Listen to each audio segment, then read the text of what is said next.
सध्याच्या काळात आई वडिलांनी कमवलेल्या संपत्तीवरती वाढलेली संतती पाहायला मिळते. स्वतःचं कर्तृत्व, स्वतःचे कष्ट काहीतरी आपण त्यांना तिथपर्यंत देऊ केले पाहिजेत. मी थोडा विषय बाजूला घेऊन सांगते, कारण सध्याची गरज आहे आज ती. जर प्रबोधन तुम्ही म्हणत असाल तर या गोष्टीचं झालं पाहिजे.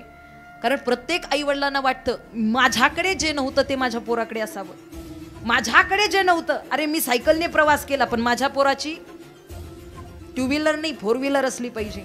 मी झोपडीत राहून दिवस काढले पण माझ्या पोराचा वाटणं साहजिक आहे, वाटणं साहजिक आहे. बाप करी जोडीन लेकुराची ओढी, लेकुराचे हित वाहे माहुलीचे चित्त, वाटणं साहजिक आहे.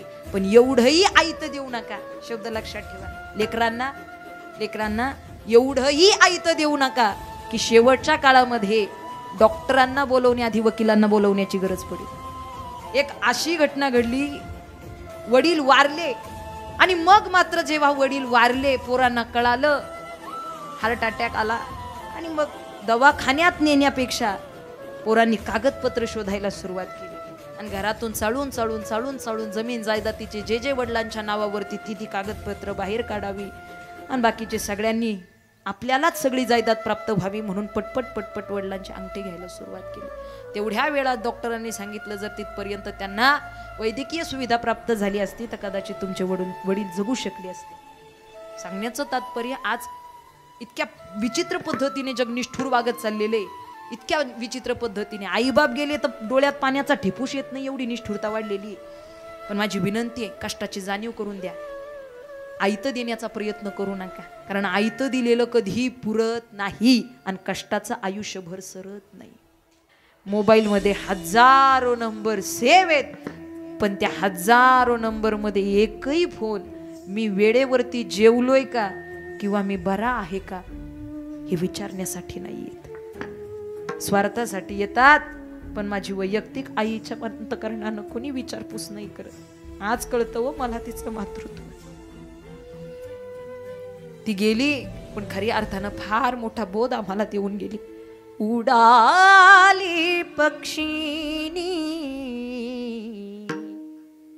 गेली अंतराळी. आजही तिचं चित्त, आजही तिचं मन आमच्या जवळ ठेवून गेली. उडाली पक्षीनी गेली अंतराळी. आज मात्र ती दिसत नाही आम्हाला, पण आठवण आल्याशिवाय राहत नाही. डोळे भरून येतात आमचे. गेल्यानंतर आपल्याला तिचा पश्चाताप होण्यापेक्षा आहे तोपर्यंत त्यांच्या सेवेतून एवढा आनंद उपभोगून घ्या. खऱ्या अर्थानं पांडुरंगाचं दर्शन घेतल्याचा आनंद त्या आईबापाच्या दर्शनात आहे. फक्त तुम्हाला त्यांचं चांगल्या अंतःकरणानं दर्शन घेता आलं पाहिजे.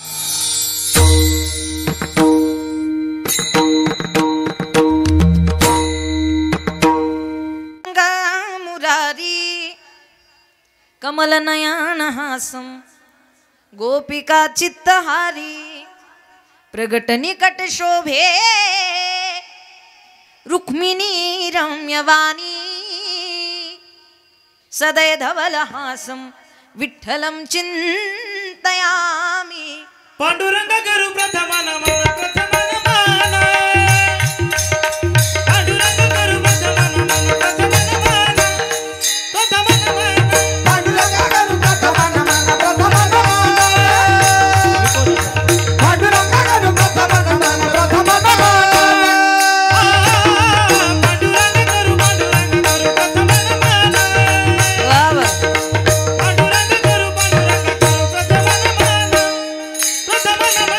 पांडुरंग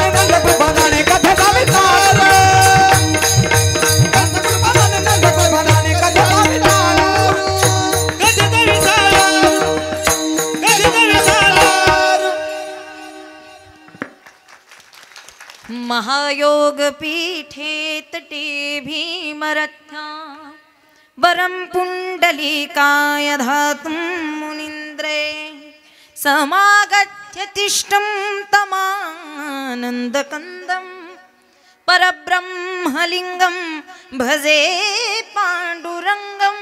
पांडुरंगा करू प्रथम नमन, दुसरे चरण संतांची या, त्यांच्या कृपादाने कथेचा विस्तारू. बाबाजी सद्गुरु दास तुका कलावज्ञ जियोधरार्थावतारम कलंकांक तेजोधिका मोदिवत्रम खलानी शिवादापणोदार दक्षम समाधिस्थ मूर्तिं भजे ज्ञानदेवम. नमो ज्ञानेश्वरा नमो ज्ञानेश्वरा नमो ज्ञानेश्वरा नमो ज्ञानेश्वरा नमो ज्ञानेश्वरा नमो ज्ञानेश्वरा नमो ज्ञानेश्वरा नमो ज्ञानेश्वरा नमो ज्ञानेश्वरा नमो ज्ञानेश्वरा नमो ज्ञानेश्वरा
अविकाराय शुद्ध्याय नित्याय परमात्मने सदैकरूपरूपाय विष्णवे सर्वजिष्णवे यस्य स्मरणमात्रेण जन्म संसार बंधनात् विमुच्यते. नमस्तस्मै विष्णवे प्रभ विष्णवे.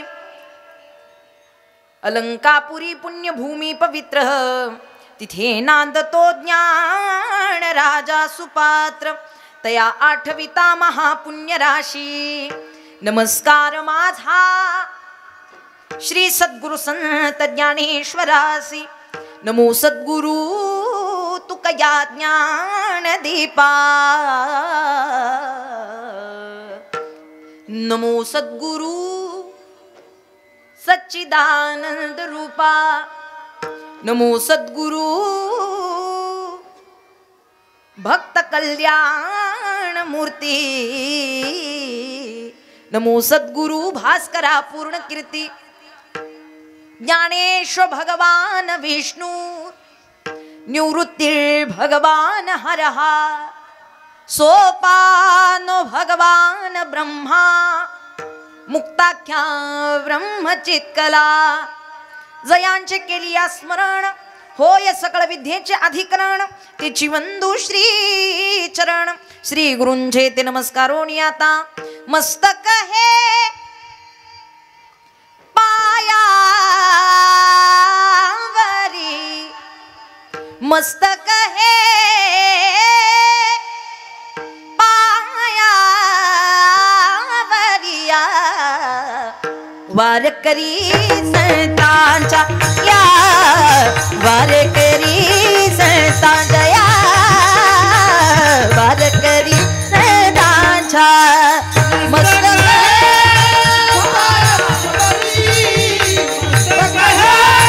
पाया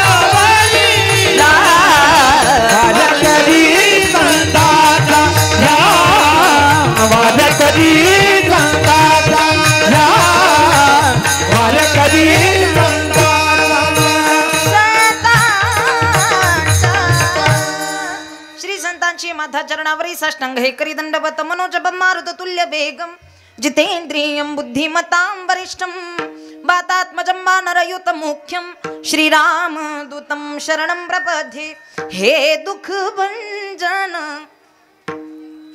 मारुती नंदन सुन लो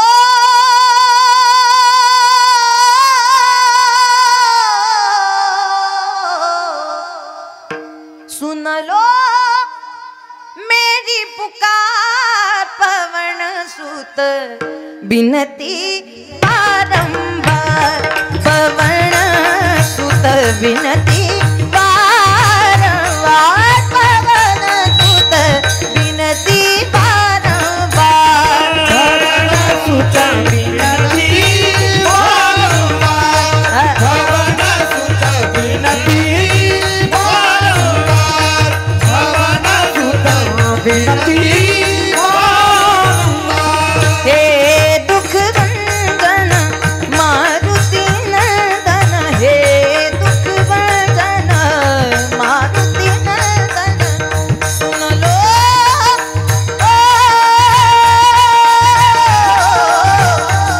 सुन लो मेरी पुकार पवन सुत विनती बारंबार पवन सुत बिनती बारंबार पवन सुत बिनती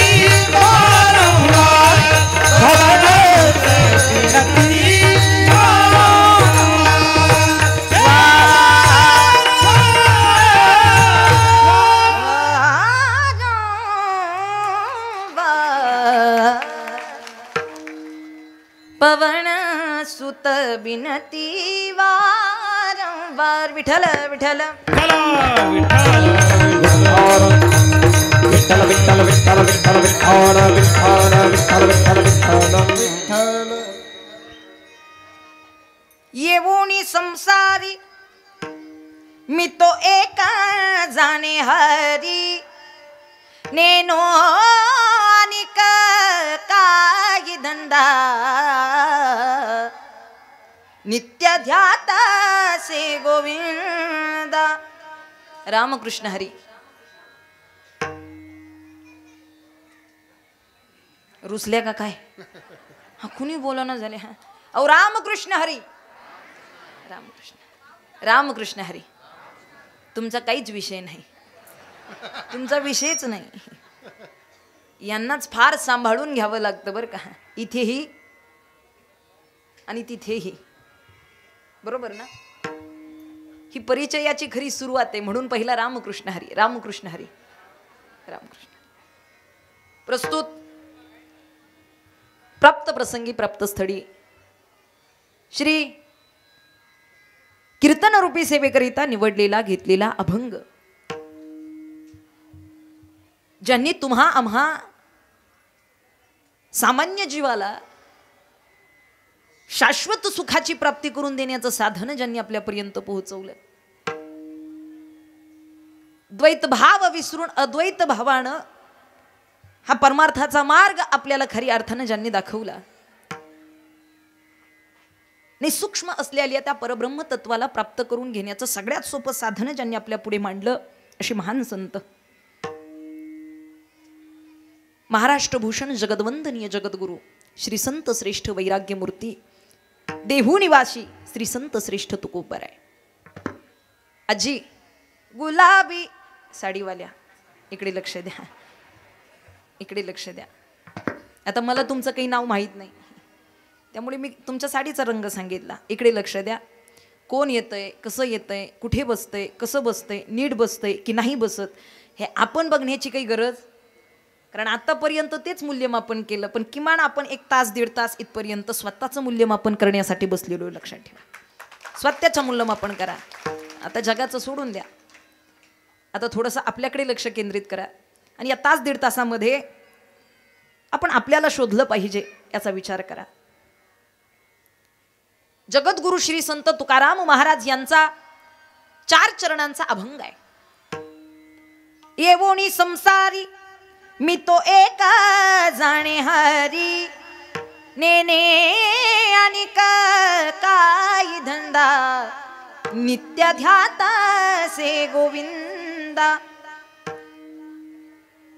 आपल्या जीवनामध्ये पारमार्थिक क्रांती करून घेण्यासाठी संतांनी जन्माला आल्यानंतर खरी अर्थानं कोणत्या गोष्टीचं आचरण केलं, आपल्या जीवनाचं प्रयोजनच या माध्यमातून जगद्गुरु तुकोबाराय मांडताय तसं समजा. कारण संतांच्या जीवनाचं प्रयोजन हे तुमच्या आमच्या जीवनाचा आध्यात्मिक प्रवास असू शकतो.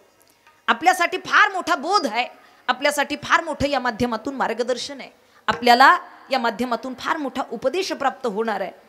कारण संतांचा एक शब्द सुद्धा आपल्या जीवाचं कल्याण करून जाणार आहे.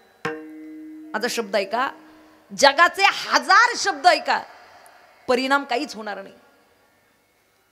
या जीवासाठी त्याचा परिणाम काहीच होणार नाही. जगाचे 1000 शब्द ऐका, जीवासाठी याचा परिणाम काहीच होणार नाही. संतांच्या एका शब्दाचं अनुकरण करा, जीवाचं कल्याण झाल्याशिवाय राहणार नाही. ताकद आहे. कारण संतांचा एक शब्द अधिकाराचा आहे, एक शब्द महत्वाचा आहे. एका शब्दाला फार मोठं महत्व आहे. त्यामुळे आपण निश्चितच त्यांच्या जीवनाचं प्रयोजन त्यांचा उपदेश म्हणून ऐकत असाल तर संत सांगतात, आम्ही संसारात आलो, पण संसारात येऊन आम्ही इतर गोष्टींना न जाणता, ज्याला जाणल्यानंतर इतर कोणत्याच गोष्टी जाणण्याची गरज पडत नाही आणि ज्याची जाणीव झाल्यानंतर इतर सगळ्याचाच विसर पडतो, अशा परब्रह्म तत्वाला आम्ही जाणण्याचा प्रयत्न केला. किंबहुना आम्ही त्यालाच जाणलं. मी तो एक जाणे हरी. आम्ही एकालाच जाणतो, एकालाच पाहतो, एकालाच गातो, एकालाच वाचतो, एकालाच बोलतो, एकालाच खातो, एकालाच पितो. लक्षात आलं का? कारण सगळं काही असणारा तो परब्रह्म तत्व म्हणजे पंढरीश पांडुरंग परमात्मा आहे, ज्याच्याशिवाय संत जीवन जगू शकत नाही. आणि ज्याच्याशिवाय त्यांचं जीवन व्यर्थ आहे ते स्वतः सांगतात की त्याच्याशिवाय आमच्या जीवनाला किंमत नाही. त्याची भक्ती जर आमच्या जीवनामध्ये नसेल आणि अध्यात्माचं किती जरी ज्ञान आम्हाला प्राप्त झालेलं असेल, वेदाचं किती जरी ज्ञान आम्हाला प्राप्त झालं असेल आणि त्याची भक्ती जर आमच्या जीवनामध्ये नसेल तर त्या ज्ञानाला काडीची किंमत नाही. भक्ती प्रेमाविना ज्ञान नको देवा, भक्ती प्रेमाविना ज्ञान नको देवा. आम्हाला भक्ती महत्वाची आहे जीवनामध्ये, भगवंतावरचं प्रेम महत्वाचं आहे. आणि एवढा अधिकारानं सांगत असताना तो तुकोबाराय सांगतात, आम्ही संसारात आलो, ज्या पद्धतीनं तुम्ही आम्ही प्रपंचात अडकलो, ज्या पद्धतीनं तुम्ही आम्ही प्रपंच करतो, ज्या पद्धतीनं तुम्ही आम्ही प्रपंच पाहतो, संतांनी तो पाहिला. संतांनी हा प्रपंच पाहिलेला आहे, संतांनी प्रपंच केलेला आहे. आणि मग अशा स्वरूपाचा दुःखरूप असणारा प्रपंच करत असताना संत भगवंताला जाणण्याचा उद्देश सांगतात. मी तो एक जाणे हरी. इतर गोष्टी आम्हाला कळत नाही किंवा इतर गोष्टींमध्ये आमचं मन लागत नाही. नेनो अनेक काही धंदा, इतर व्यवसाय, इतर कोणत्या गोष्टीत आमचं मन रमत नाही. कारण आमचं मन हे भगवत चरणाला लीन झालेलं आहे, त्याच्याशिवाय आम्हाला करमत नाही. नेनो अनेक काही धंदा, नित्य ध्यातसे गोविंदा. सतत भगवंताचं ध्यान, मुळात भगवंताचं ध्यान करणं हाच आमचा मुळात धंदा आहे. लक्षात आलं का महिला मंडळ? सतत भगवत चिंतनामध्ये राहणं हाच आमचा व्यवसाय, हाच आमचा धंदा आहे. मी पुढे सांगेन तुम्हाला. पण जगद्गुरु तुकोबाराय अभंगाचं वर्णन करत असताना आमच्या जीवनामध्ये आता प्रपंच म्हटला तर विषय जडणारच जडणार, त्यात काही शंका नाही. संसार म्हटला तिथे विषय आले, तसे संतांनाही विषय जडले. पण संतांचे विषय हे तुमच्या आमच्यासारखे प्रापंचिक नसून संतांचे विषय सुद्धा पारमार्थिक आहेत. काम क्रोध लोभ स्वार्थ हे आम्हालाही आहे, पण अवघा माझा पंढरीनाथ. संत सांगतात काम आहे, क्रोध आहे, लोभ आहे, आम्हालाही स्वार्थ आहे, पण तो सर्व काही पांडुरंग परमात्मा आहे. तो सर्व काही पांडुरंग परमात्मा आहे. विषय तो त्यांचा झाला नारायण, सर्व विषय तो भगवान परमात्मा आहे. आणि निश्चितच आमच्या जीवनाचे सगळं काही राग द्वेष लोभ जे काही आमच्या मनात निर्माण होत असेल, बुद्धीत निर्माण होत असेल, ते सगळंच्या सगळं आम्ही भगवंताकडेच पाहतो, प्रपंचिक गोष्टीनं पाहत नाही. आणि शेवटच्या चरणामध्ये तुकोबाराय व्यक्त करतात, खऱ्या अर्थानं त्यानं आम्हाला इथपर्यंत फार काही दिलेलं आहे. नेनो अनेक काही धंदा, नित्य ध्यातसे गोविंदा. तो आणि आम्ही वेगळे नाही, मुळात तो मालक आहे, आम्ही दास आहोत. आणि काही अभंगाच्या माध्यमातून आपल्याला कळतं, कृष्ण माझी माता, कृष्ण माझा पिता, बहीण बंधू चुलता कृष्ण माझा. अनेक ठिकाणी सखे सोयऱ्याचं वर्णन केलेले देवाबद्दल, आणि या अभंगात मात्र तो मालक आहे आणि आम्ही त्याचे दास आहोत अशा स्वरूपाचा भाव तुकोबाराय मांडतात. विठ्ठल विठ्ठल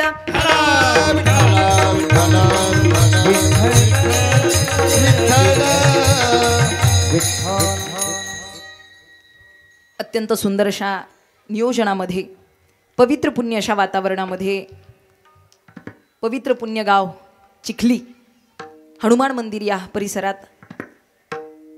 आपल्या गावामध्ये सुरू असलेला अखंड हरिनाम सप्ताह, ग्रंथराज ज्ञानेश्वरी पारायण सोहळा, तसेच श्री संत तुकाराम महाराज गाथा भजन आणि फार सुंदर अशा पद्धतीने या ठिकाणी गोड अशा पद्धतीनं सुरू असणारी आपली सेवा, आजची 4थ्या दिवसाची कीर्तनरूपी सेवा माझ्यासारख्या पामराकडे दिली. फार मनापासून धन्यवाद सर्व चिखली ग्रामस्थ, आयोजक, नियोजक, सप्ताह कमिटी, मनापासून धन्यवाद. इथपर्यंत पहिल्यांदाच आपल्या चिखली गावामध्ये येण्याचा योग येत आहे. आजच्या कीर्तनरूपी सेवेचे सौजन्य राजमुद्रा ग्रुप, प्रथमेश सहाने, ऋषिकेश सिनारे, आशुतोष कोठवळे, त्याचबरोबर संत भोजन ज्यांचा आहे कैलासवासी अण्णा रावजी बादशहा, विठ्ठल पांडुरंग हासे यांच्या स्मरणार्थ सर्व हासे परिवार एकदा जोरदार टाळी वाजवा.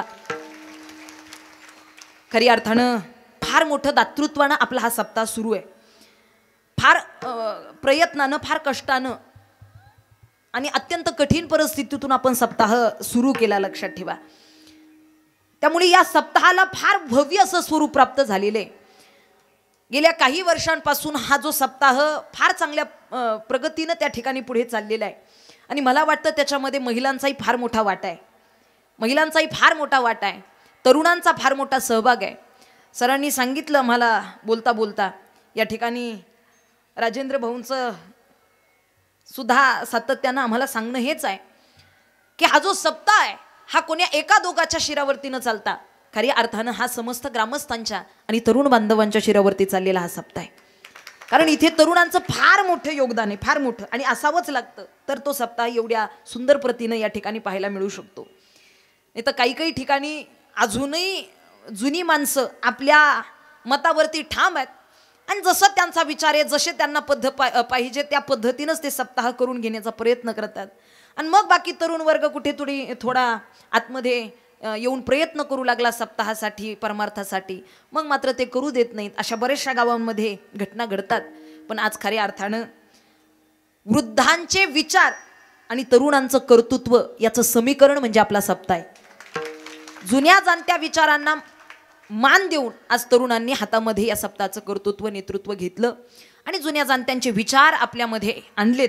त्यामुळे हा सप्ताह एवढ्या सुंदर पद्धतीनं घडतोय. मनापासून धन्यवाद. सर्वच या ठिकाणी उपस्थित सर्व श्रोते माईबापांच्या चरणी नतमस्तक होते. सुरुवातीलाच फार वेळ गेलेला आहे थोडासा, त्यामुळे जास्तीचा आणखीन परिचय देण्यात वेळ न घालवता उपस्थितांच्या चरणी नतमस्तक होते. सेवेला सुरुवात. विठ्ठल विठ्ठल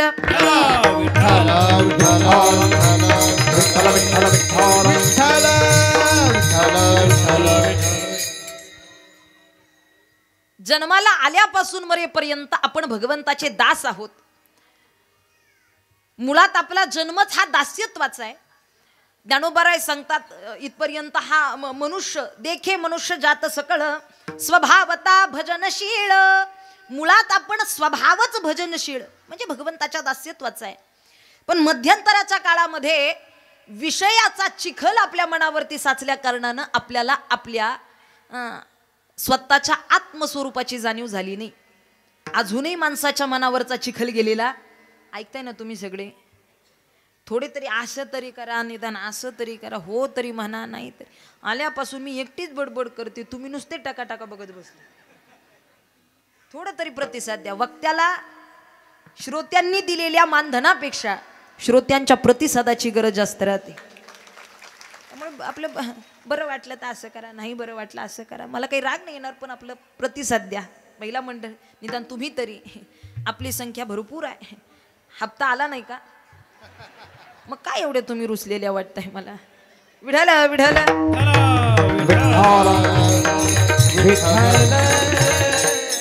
क्या म्हणतील ताई, काय सांगू, हप्ता आला खरं पण आमच्या हातात आला नाही म्हणून दुःख आहे. हे हातात येऊ देत नाही, बरोबर आहे ना. चला, जन्माला आल्यापासून मरेपर्यंत आपण भगवंताचे दास आहोत. प्रपंच करत असताना संतांनी आपल्याला वेळोवेळी याची जाणीव करून दिलेली आहे. तुम्ही प्रपंचात असूनही परमार्थ करू शकता. बऱ्याचशा लोकांची ही तक्रार आहे की प्रपंच करत असताना परमार्थात मन लागत नाही आणि मग परमार्थ करायचा म्हटलं तर मग प्रपंचाकडे लक्ष देता येत नाही, बाकीची प्रपंचाच्या गोष्टी पाहता येत नाही. जर परमार्थ करायला गेलो तर प्रपंच अर्धवट राहतोय आणि प्रपंच करायला गेलो तर परमार्थ अर्धवट राहतोय. काय करावं कळत नाही. प्रपंच करावा की नेमका परमार्थ करावा का? संत काही लोक म्हणतात आम्हाला सांगितलं प्रपंच सोडून द्या आणि परमार्थ करा. असं घडत नाही किंवा असं करूही नका आणि संतांनी असं सांगितलंही नाही. प्रपंच करून परमार्थ साधावा, प्रपंच करून परमार्थ साधता आला पाहिजे. आणि याचं उत्तम उदाहरण जर आपण पाहिलं ना तर संत मांदियाळीमध्ये श्री संत एकनाथ महाराज, शांतीब्रह्म एकनाथ महाराजांचं उदाहरण आपल्या डोळ्यांसमोर ठेवा. शांतीब्रह्म एकनाथ महाराज प्रपंचात राहून भगवंताला आपल्या घरी दास, भगवंतांना त्यांच्या घरचं दास व्हावं, पाणी भरावं, सोपं नाही, कपडे धुवावेत सोपे नाहीत. सांगण्याचं तात्पर्य हा अधिकार आहे प्रपंचात राहून सुद्धा परमार्थ केल्याचा. द्वारकेची मूर्ती एकनाथा घरी, पाणी वाहे हरी कावडीने, श्रीखंड्या चंदन उगाळून करी, वस्त्र गंगा तिरी धूतसे. प्रपंचात राहूनही परमार्थ साधता येतो, पण त्याच्याकरिता फार मोठा अधिकार प्राप्त करावा लागतो. आम्ही एकदा पंढरपूरची वारी करून आलो तर एकदा कीर्तनाला गेलो तर एकदा भजन आणि एकदा काकडा झाला. माणसाला वाटतं एवढा मोठा अधिकार प्राप्त झाला की माझ्यासारखा अधिकारी आता परमार्थात दुसरा असूच शकत नाही, असा अभिमान आपल्याला निर्माण होतो. पण आपण ज्या भावनेनं परमार्थ करतो ती बहिरंगी परमार्थाची, बहिरंगी भक्तीचा प्रकार आहे.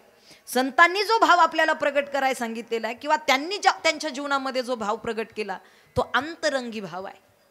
कारण परमार्थ करत असताना बहिरंगी परमार्थ आणि अंतरंगी परमार्थ असे दोन्ही प्रकार आहेत आता आपल्याला पाहायला मिळतात. काही माणसं काकड्याला निघाले तरी शेजारच्या कडी वाजून जाते, त्याला कळाव निघालोय म्हणून. कळू नये का? एवढ्या सकाळी उठतोय काकडा करतोय, त्याला कळावं मी काय करतोय ते, त्याला कळावं मी काकड्याला चाललोय, त्याला कळावं मी काय करतोय, मी किती भजन करतोय, मी किती भक्ती करतोय, त्याला कळावं. मुळात जगाला दाखवण्यात परमार्थाचा काय अधिकार प्राप्त होईल? जगानं सत्कार केला म्हणून आपण परमार्थात अधिकारी झालो असं होऊ शकत नाही. पण जगानं चांगलं म्हणो अगर ना म्हणो, लक्षात ठेवा, परमार्थामध्ये जर आपल्याला चांगली समाधानाची वृत्ती प्राप्त करायची असेल तर जगाच्या कौतुकाची अपेक्षा धरण्यापेक्षा आपण केलेली भक्ती, आपण केलेलं चिंतन, आपण केलेलं चांगलं सत्कर्म, आपण केलेला परमार्थ जगापर्यंत पोहोचण्यापेक्षा आपल्या भगवंतापर्यंत पोहोचावा यात समाधान आहे. जगाचं काय आवडे देवासी तो एका प्रकार नामाचा उच्चार रात्र दिन आवडे देवासी तो ऐका प्रकार आवडे देवासी तो ऐका प्रकार.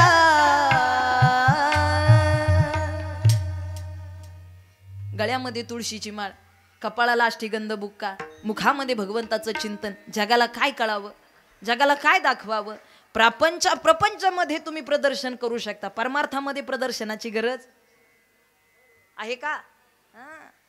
आपण कशी साडी नेसलो तिच्यापेक्षा चांगली नेसली का? आपण दागिना किती मोठा घातलाय तिच्यापेक्षा चांगला घातलाय. आता हे जाऊ द्या, हे 7-8 दिवस, पण ते 8व्या दिवशी 7व्या दिवशी काल्याच्या दिवशी यांचं फार चालतं. माझ्यासारखी साडी गावात कुणाची नसणार, माझ्यासारखा दागिना अख्ख्या महिला मंडळात कुणाचा नसणार. आणि राहतं बरं का, ते थोडासा असतो बरं का, प्रापंचिक भाव आहे, प्रपंचाचे विषय, त्यामुळे हौशेनं प्रदर्शन करण्याची गोष्ट प्रपंचात चालते, परमार्थात परमार्थात गरज नाही, लक्षात आलं का? चालत नाही असं नाही, पण गरज नाही परमार्थामध्ये त्या गोष्टीची, प्रपंचात चालते. एकानं आम्हाला चहा प्यायला बोलावलं, चला म्हटले चहा प्यायला, सहसा जात नाही पण गेलो. ताई बसा बसा, बसलो, हां कप घ्या, चहा चहा दिला हातामध्ये, आणि चहा घेच तोपर्यंत पहिला घोट घेतो ना घेतो चहाचा, घेतो ना घेतो, ते म्हणले ताई हे किचन बर, हे बेडरूम बर, हा हॉल बर, हे किचन बर, हे देवघर बर, ही गॅलरी, चहा तपिऊ दे. अभिमान कशाचा आहे? अहो भगवंतानं निर्माण केलेल्या सृष्टीवरती जन्माला आलो तर इथपर्यंत सातबारे आपल्या नावावरती केलेत. अधिकार आहे आपला, हे माझं म्हणण्याचा अधिकार नाही आपला. प्रभू बिन कोण कुणाचा वाली, प्रभू बिन कोण कुणाचा वाली,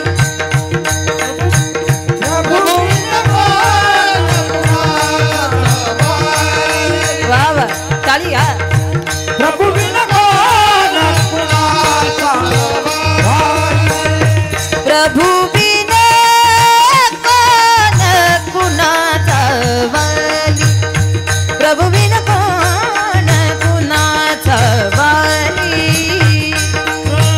प्रभू बिन कोण कुणाचा वाली, प्रभू बिन कोण कुणाचा वाली, कोण कुणाचा साखर मालक,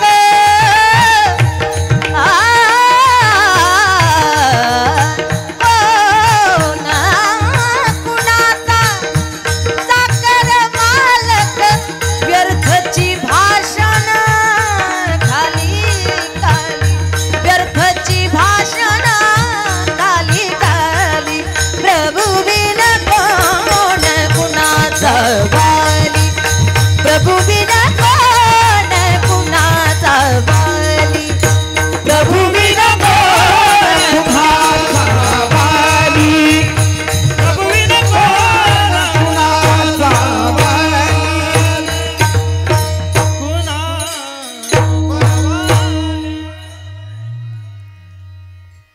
म्हणू शकत नाही आपण हे माझ्यामुळे प्राप्त आहे. कोण कुणाचा चाकर मालक,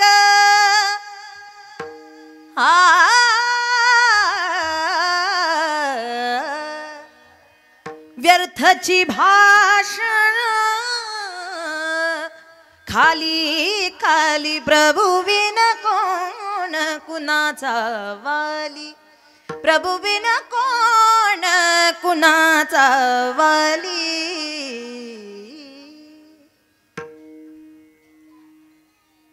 आता हे त्यांना कळतंय ज्यांना स्वर कळतोय, ज्यांना ताल कळतोय, ज्यांना स्वरही कळेना आणि तालही कळेना ते उगा असे पाहत राहिले.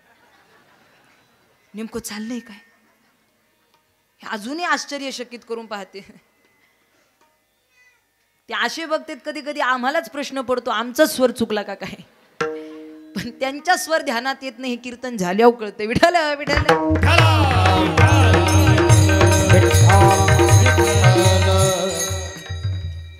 अधिकार नाही आपला, आपण नाही म्हणू शकत. कारण ज्यानं हा प्रपंच, ज्याने हे विश्व निर्माण केलं आणि मुळात आपल्याला ज्यानं जीवदान दिलं, जेने हा जीव दिला दान, तयाचे करीन चिंतन, जग जीवन नारायण,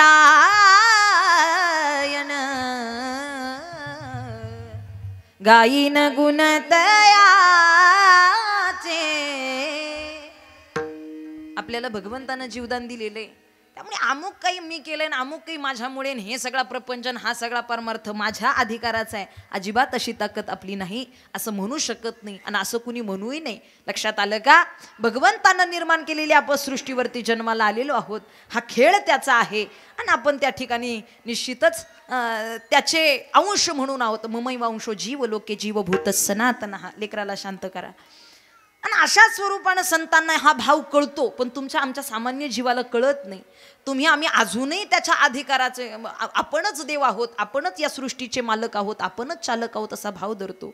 पण संतांना याची जाणीव आहे की या भगवंतानं निर्माण केलेला हा देह, भगवंतानं दिलेलं जीवदान किती अनमोल आहे.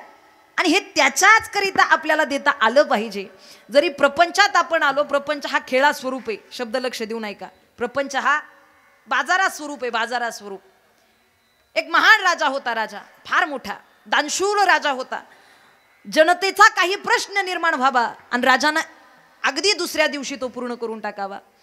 जनतेचं सगळं दुःख राजानं नाहीसं केलं आणि खऱ्या अर्थानं फार चांगली सुखदायी जनता राजानं ठेवली होती. पण एक विषय असा होता की राजा आणि जनता एकत्र कधी संवाद साधू शकत नव्हती. राजाचा आणि जनतेचा कधीच परिचय झालेला नव्हता. फार राजा जनतेशी ओळख दिली नव्हती.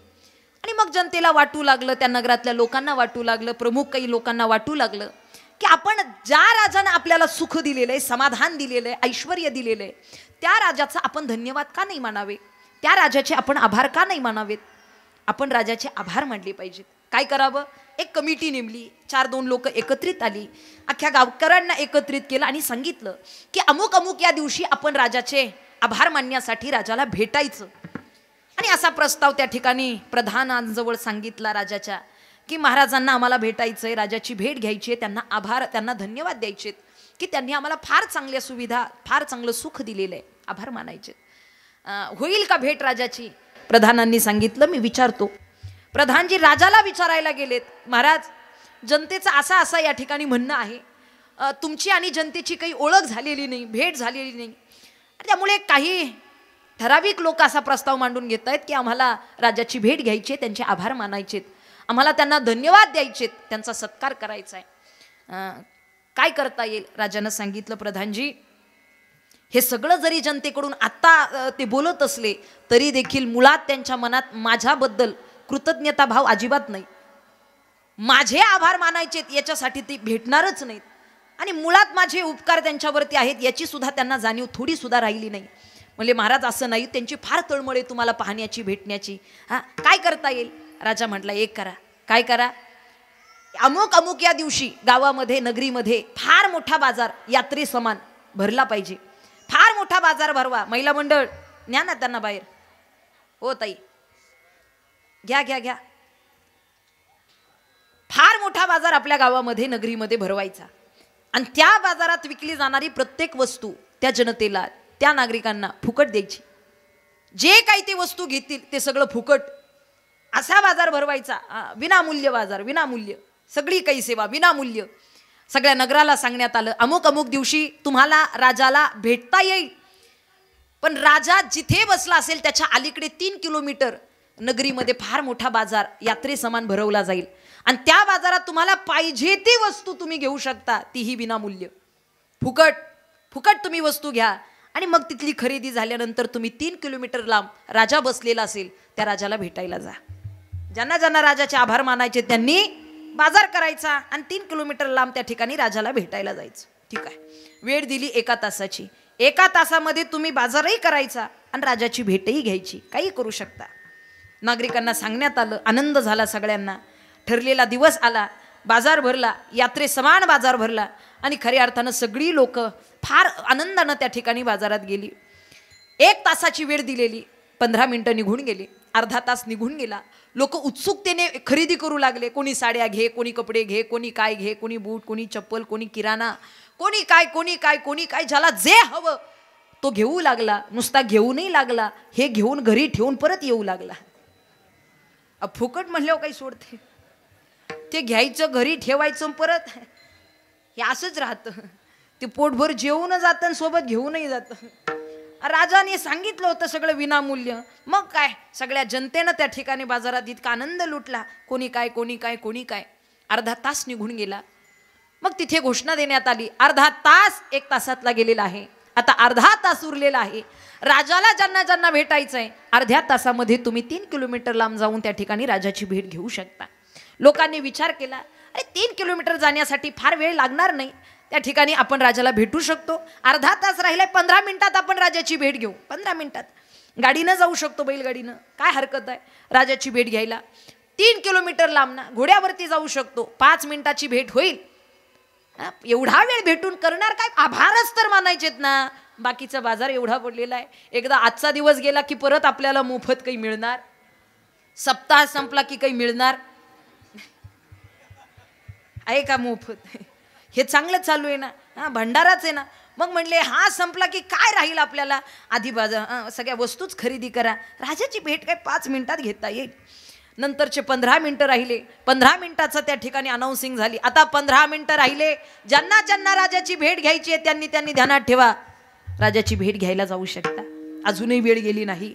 लोकांनी विचार केला 15 मिनिटं काय, 5 मिनिटाचा वेळ, 5 मिनिटाच्या कामासाठी एवढा वेळ कशाला घालवायचा. 5 मिनिटात आपण शेवटच्या राजाची भेट घेऊ शकतो. 5 मिनिटामध्ये राजाला भेटून येऊ. 10 मिनिटं तर खरेदी करू. अजून 10 मिनिटं गुंतवली आणि असं म्हणता म्हणता दिलेला 1 तास निघून गेला. वेळ संपून गेली. राजा उठून गेला. जनता मात्र खरेदीच करत बसली आणि संपला. वेळ संपल्यानंतर जनतेला सांगण्यात आलं वेळ संपली आणि मग त्यांच्या ध्यानात आलं, अरे जे मूळ कारण आपल्याला इथपर्यंत दिलं होतं राजाला भेटण्याचं, ते काम तर झालंच नाही. राजाचे आभार मानायचे होते पण राजाचे आभारच तर मानता आले नाहीत. बाकीचं सगळं आपण खरेदी केलं पण राजाचे आभार नाही मानता आले आपल्याला. राजाची भेट नाही घेता आली आपल्याला. राजाला पाहता नाही आलं आपल्याला. लक्ष देऊन ऐका, तात्पर्य ध्यानात ठेवा. हा दृष्टांत कसा आहे, तात्पर्यासाठी मी दृष्टांत सांगते. तात्पर्य ध्यानात ठेवा. हा प्रपंचरूपी बाजार भगवंतानं भरवलेला आहे आणि भगवान परमात्मा त्याच्या पुढे बसलेला आहे. ज्याला ज्याला भगवंताला भेटायचं त्यांना हा बाजार पूर्ण करायचा आणि इथपासून खऱ्या अर्थानं त्याची भेट घ्यायची. आयुष्याची वेळही दिलेली आहे 3 तास. 3 तासाची बाजार 3 तासात 1 तासाचा होता पण ही आपली वेळ जास्त आहे. 3 तासाची वेळ आहे आपल्याकडे. बालपण, तरुणपण आणि म्हातारपण 3 घंटे आहेत ना आपल्याकडे. पण होतं काय, बालवयी खेळी रमलो तारुण्य नासले,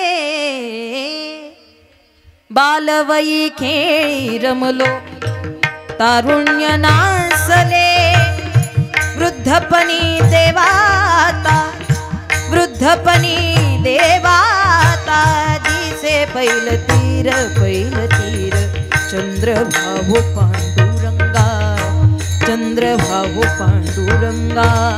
मन करा थोर, मन करा थोर, कैवल्याच्या चांदण्याला भुकेला चकोर, कैवल्याच्या चांदण्याला भुकेला चकोर, कैवल्याच्या चांदण्याला भुकेला चकोर.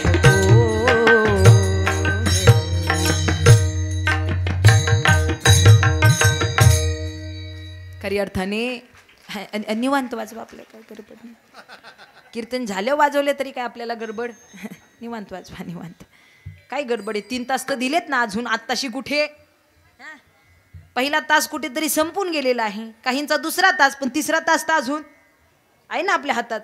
आहे क्षणभंगूर नाही बरवसा, फारे सावध तोडा मायाशा, काही न कळे मग गळा पडेल फासा. पुढे हुशार थोर आहे वळचा, राम नाम स्मरा आधी, राम नाम स्मरा. पुढे हुशार थोर आहे, राम राम स्मरा आधी,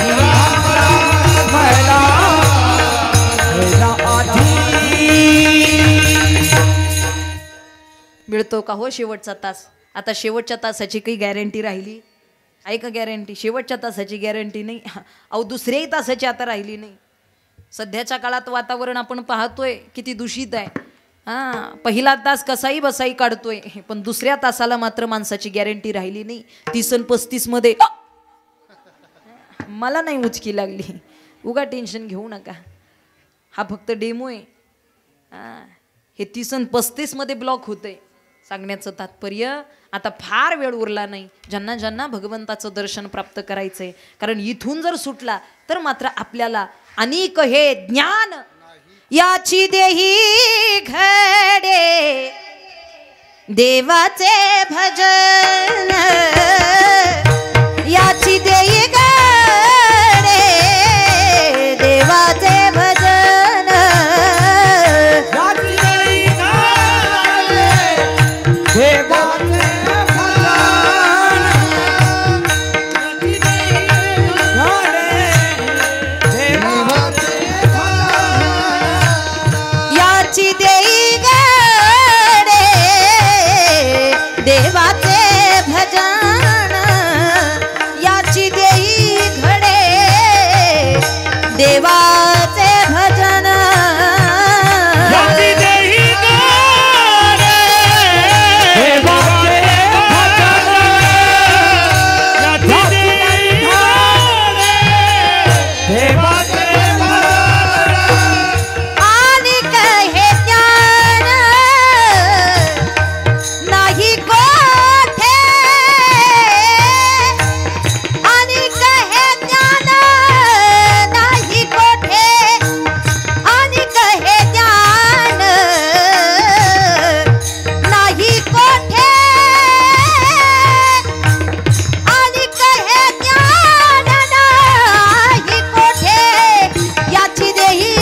सगळ्यांना स्वर कळाला. आणि कहे ज्ञान नाही कोठे याची देही घडे. मला सांगा ना, एकदा का ही वेळ निघून गेली, हे 3 तास निघून गेले, मग काय प्राप्त करू शकतो आपण? मागू शकत नाही. संतांना याचं ज्ञान होतं. म्हणून आयुष्य मोलाची हे घडी धरू पायांची आवडी. लवकरात लवकर साधना आपल्या लक्षात घेऊन भगवंताचं म्हणजे साध्य प्राप्त करण्याच्या दृष्टीनं संत प्रपंचात आले. पण बाकीच्या गोष्टींना न जाणता, ज्यांना जाणल्यानंतर बाकीच्या गोष्टी जाणण्याची गरजच पडत नाही, अशा परब्रह्म तत्वाला त्यांनी जाणलं अभंगाच्या प्रथम चरणी. येऊनी संसारे, येऊनी संसारे, येऊनी संसारे, येऊनी संसारे,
वा वा.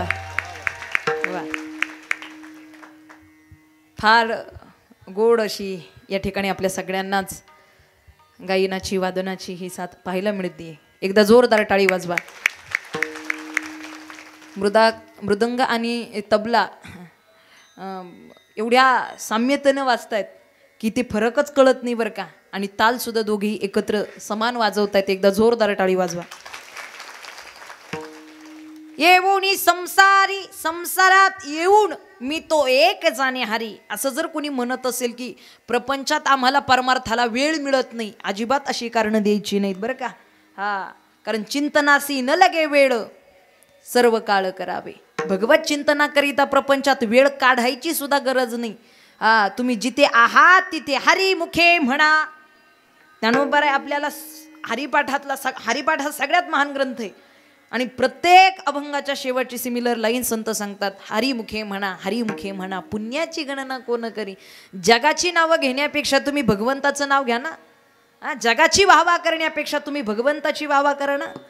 जगाचं कौतुकन जगाची अनेक वेळा आपण जगाबद्दल फार भाव अंतकरणात धरतो, राग धरतो, द्वेष धरतो, प्रेम धरतो जगासाठी.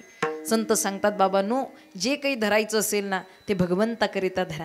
लक्षात आलं का? राग आला तरी भगवंताचा, प्रेम वाटलं तरी भगवंतासाठी.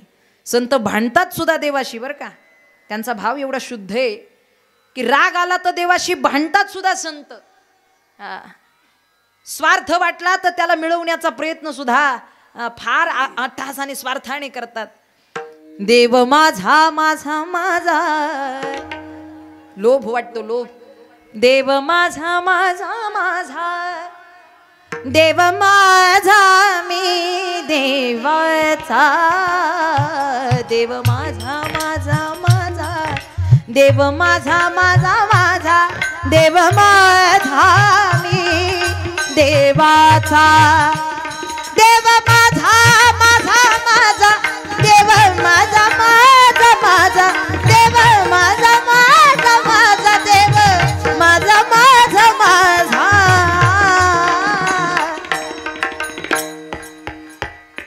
विठ्ठल माझा माझा माझा माझा माझा, विठ्ठल माझा मी विठ्ठलाचा. विठ्ठल माझा माझा माझा माझा माझा, विठ्ठल माझा मी विठ्ठलाचा. विठ्ठल माझा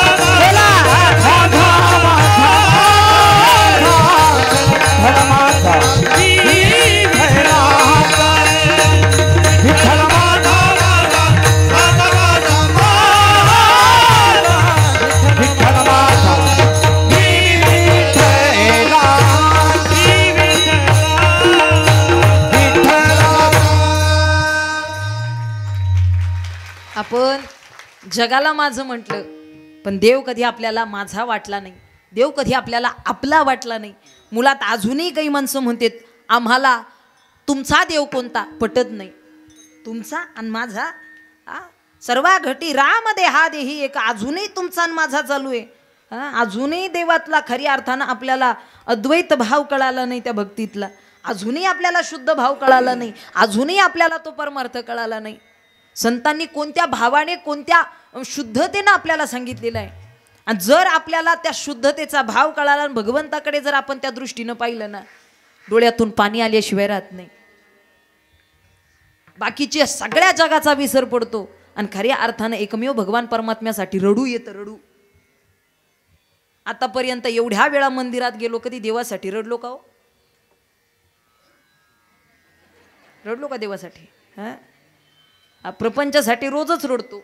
कोण नाही रडत? प्रपंचासाठी प्रपंचाचं रोजच रडणं चालू आहे. हे नाही दिलं, ते नाही दिलं, ते नाही मिळालं, हे नाही मिळालं. माझ्यापेक्षा हिला चांगलं असं ऐश्वर्य का, माझ्यापेक्षा याला चांगली गाडी का. प्रपंचासाठी रडतो. कधीतरी देवासाठी रडता आलं पाहिजे. एकदा का जर आपल्याला खऱ्या अर्थानं तो शुद्ध भाव लक्षात आला, जर त्याच्यावरती प्रेम जडलं ना, तर जगातल्या सगळ्या प्रेमाची सगळं प्रेम खोटं वाटू लागेल. जगावरचं माझे पण खोटं वाटू लागेल. जगावरचं ममत्व खोटं वाटू लागेल. आणि खऱ्या अर्थाने एकमेव तो भगवान परमात्मा आपल्याला खरा वाटू लागेल. जीवात शुद्धतेनं आपल्याला तो जाणता येईल. शाम तेरी हो शाम तेरी मुरली की कसम,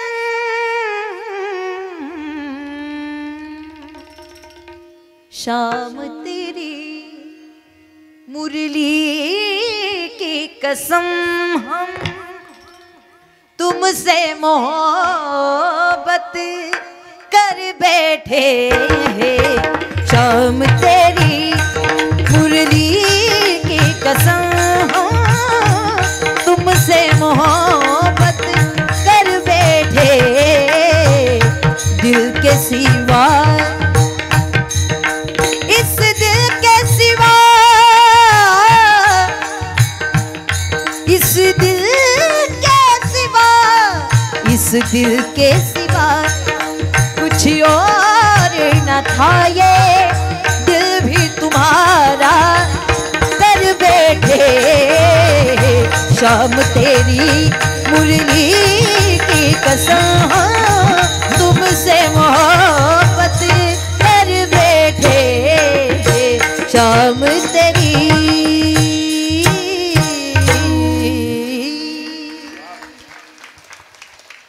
बाळा एकच हृदय, पण ते सुद्धा तुला देऊन टाकलं. आता जगाला देण्यासाठी माझ्याकडे काही उरलं नाही.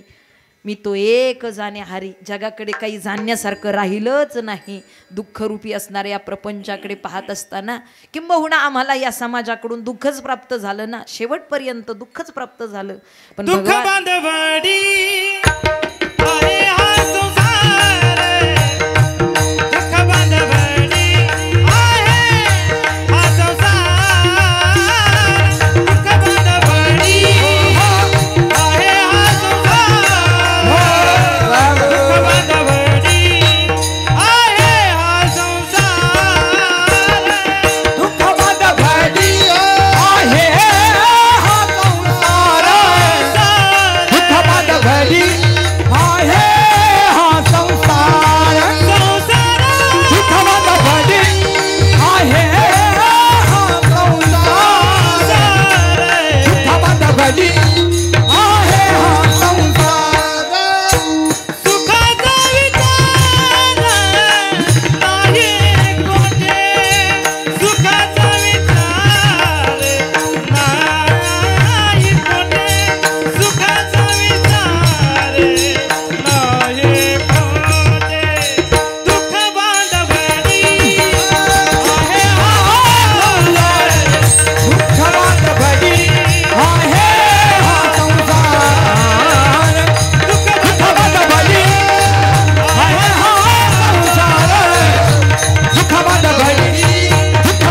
आहे हा संसार, दुःख बांधवडी आहे हा संसार, दुःख बांधवडी आहे हा संसार. वा, मोकळ्या मनानं टाळी वाजवा, मोकळ्या मनानं. अजिबात वेळेचा जास्त उपयोग करणार नाही मी. दिले तेवढ्या वेळेत संपवेल, तुम्ही टेन्शनच घेऊ नका. आपल्याला आयुष्यभर आपण प्रपंचाचं गुणगान गातो, कधीतरी भगवंतासाठी रडता आलं पाहिजे, कधीतरी हो भाव आपल्याला त्याच्यापर्यंत पोहोचवता आला पाहिजे. आणि निश्चितच भगवंत संतांना या गोष्टीचं ज्ञान आहे की भगवंतांना दिलेला देह त्याच्याकरिता आपल्याला या ठिकाणी दिली. इंद्रिय हात पाय कान डोळे मुखे बोला या वचन, जेणे तू जोडसी नारायण नासे जीवपण भवरोग. विसरून जाता कामा नये. ज्ञानोबा ज्ञानेश्वरीमध्ये सांगतात, पाहे पा शरीराची गावा जया लागे आले पांडवा, तो कार्यार्थू आघवा सांडोनिया. त्याचा विसर पडता कामा नये. जर तो विसरून गेला ना, काय शिल्लक राहिलं जीवनामध्ये? पद कमवा, धन कमवा, ज्ञान कमवा, ऐश्वर्य सौंदर्य सगळं कमवा, आणि भगवत चिंतन रामकृष्ण हरी तुमच्या मुखात नाही, गाडीची किंमत नाही तुमच्या पदाला आणि धनाला. आहे काही किंमत? तुम्ही विचार करून टाळ्या वाजवा. वाजवा बघा, कोणी वाजवली कोणी नाही वाजवली, निवांत वाजवा. आपल्याला मुळात माझ्या कौतुकासाठी कुणी सुद्धा टाळी वाजवू नका. बरं ठीक आहे, तर काय नका नका वाजवू, पण किमान स्वतःच्या उद्धाराची टाळी चुकू नका. विठ्ठल विठ्ठल. विठ्ठल विठ्ठल विठ्ठल विठ्ठल विठ्ठल. फार परिश्रमानं संतांनी आपल्यापर्यंत परमार्थ पोचवलेला आहे. येऊन संसारी मी तो एक जाणे हरी, संसारात आलो हे सगळं त्यांनी पाहिलं, जे आपण आज पाहतो ना, संतांनाही पाहिलं. पण मी तो एक जाणे हरी, इथे दुसरं काही जाणण्यासाठी आम्हाला राहिलंच नाही. भगवंताला जाणलं, सगळं काही आम्हाला प्राप्त झालं. सर्व सुख ल्यालो, सर्व अलंकार आनंदे निर्भर डुल्ल तसे, देहीच विदेही भोगुदशा. हा भाव भगवंताला प्राप्त केल्यानंतरचा आहे, भगवंताला जाणल्यानंतरचा आहे. आणि अशा स्वरूपानं मी तो एक जाणे हरी. आम्हाला इतर धंदा आणि इतर गोष्टींमध्ये आनंद वाटत, इकडे लक्ष द्या, इतर धंदा इतर गोष्टीमध्ये जगद्गुरु तुकोबारायांना प्रपंच चांगला व्हावा म्हणून कितीतरी व्यवसाय, कोणते कोणते व्यवसाय, मिरची विकायला पाठवावं, कुठं शेती राखायला पाठवावं, अनेक व्यवसाय केले. पण जगद्गुरु तुकोबारायांचं मन मात्र भगवत चरणांवरती अर्पण झालं होतं. त्यामुळे इतर गोष्टींमध्ये त्यांना धन्यता वाटत नव्हती. आणि इतर गोष्टींना पाहिल्यानंतर, खऱ्या अर्थानं भगवंताला पाहिल्यानंतर जे समाधान व्हायचं ते इतर धंद्यात इतर व्यवसायात वाटत नव्हतं.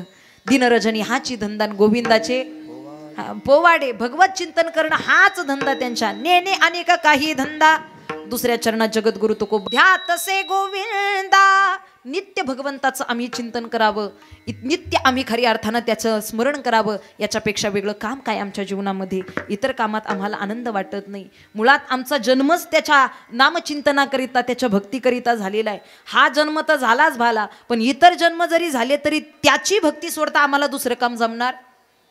त्याची चाकरी सोडता आम्हाला दुसऱ्याची चाकरी करता येणार? कारण सध्याच्या काळात सुखाच्या प्राप्तीकरिता माणूस कुणाच्याही पाया पडू लागलेला आहे. आता हे वातावरण आहे की माणूस कुणाची चाकरी करायला तयार आहे, फक्त मला धन पद पैसा ऐश्वर्य प्राप्त झालं पाहिजे, सुख प्राप्त झालं पाहिजे, समाधान प्राप्त झालं पाहिजे. त्यामुळे जगाच्या हातापाया पडू लागला. एक गोष्ट सांगू का, जगाच्या हातापाया पडून कधीच आपल्याला शाश्वत सुखाची प्राप्ती होणार नाही. का? संत आपल्याला याचं ज्ञान करून देतात, याची जाणीव करून देतात. कारण इथपर्यंत कोणी असू द्या, राजा असो वा रंक, सोड विना राजा देशीचा चौधरी अनेक सोयरी भली भली, हे सगळ्यांना कळालं पाहिजे. जगाच्या किती जरी हातापाया पडले, आज आहे पण उद्या कोणी घरापर्यंत, कोणी दारापर्यंत, कोणी अंगणापर्यंत, कोणी स्मशानापर्यंत. तुम्ही म्हणताल ताई तुम्ही फारच शेवट गेला. नाही आहे ना, आता त्यालाही स्वीकारावंच लागेल आपल्याला, त्यात काही भाग नाही दुसऱ्या, तेही स्वीकारावंच लागेल. कोणी तिथपर्यंत येईल, पण शाश्वत सुखाची अनुभूती मात्र आपल्याला जगात कोणी नाही देऊ शकत. मुळात जग तारूही शकत नाही आणि जग मारूही शकत नाही. माझं तात्पर्य ध्यानात ठेवा, जगात ताकद नाही आपल्याला उद्धारण्याची. तुका म्हणे तुला सोड विना कोणी, एका चक्र पाणी वाचून या जगात ताकद नाही आपल्याला उद्धारण्याची. लक्ष देऊ नाही का, जग उद्धारू शकत नाही. जगाच्या किती हातापाया पडा, जग आपल्याला शाश्वत सुखाची प्राप्ती देऊ शकत नाही, जी भगवत चिंतनातून, जे भगवंताचं स्मरण केल्यानं आपल्याला प्राप्त होते. तुका म्हणे माझे हेची सर्व सुख, तुका म्हणे माझे हेची सर्व सुख, तुका म्हणे माझे हेची सर्व सुख, तुका म्हणे हेची सर्व सुख. पाहिन श्रीमुख आवडीने, पाहिन श्रीमुख आवडीने, पाहिन श्रीमुख आवडीने, पाहिन श्रीमुख आवडीने, तुळशी हार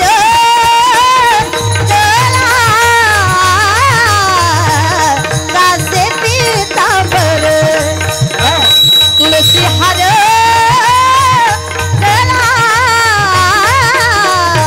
कासे पीतांबर,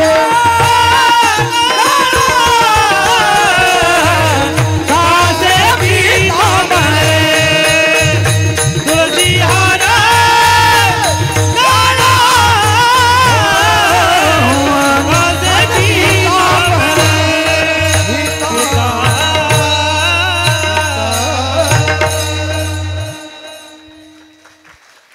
इतरांमध्ये सुख नाही, इतरांच्या नावात सुख नाही, इतरांच्या ध्यानात सुख नाही. आवडे निरंतर हेची ध्यान, आवडे निरंतर हेची ध्यान, तुळसी हार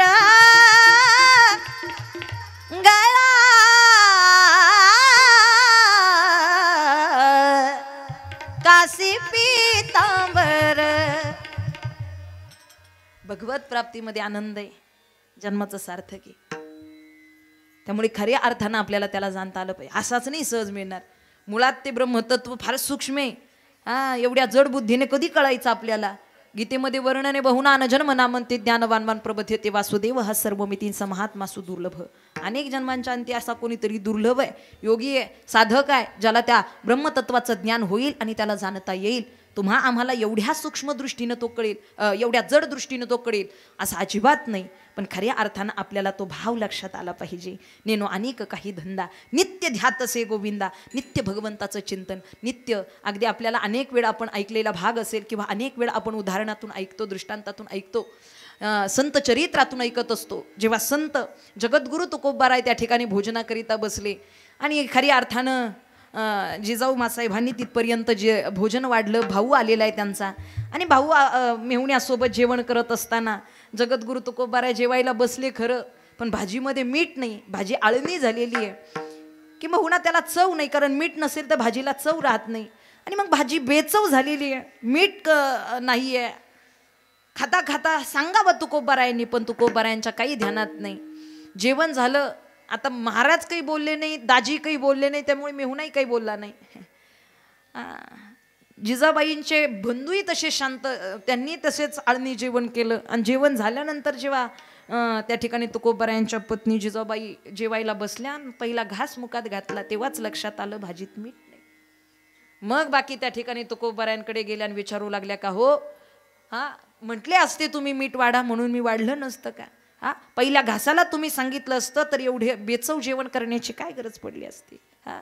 मग का तुम्ही असं सांगितलं नाही? त्यावेळी तुकोबाराय सांगतात, गावले तू आत्ता बोलतेस तेव्हा कळतंय मला भाजीत मीठ नव्हतं. मला माहीतच नाही भाजीत कशी आहे, भाजीत मीठ आहे. आपण फार चवीनं खाणारी माणसं आहेत, त्यामुळे हा भाग काही कळणार नाही तुम्हाला. आपण फार चवीनं खाणारी आहे, थोडं फार मीठ कमी पडलं तर इकडे भांडणं होतात, बरोबर ना? कौतुकाचा तर भाग सोडा, पण थोडं फार मीठ कमी पडलं तर समजून घेत नाही. पण तुकोबाराय सांगतात, मला कळालंच नाही भाजी आळणी झाली येते. इतकं भगवत ध्यानामध्ये, भगवत चिंतनामध्ये संत रमान झालेले.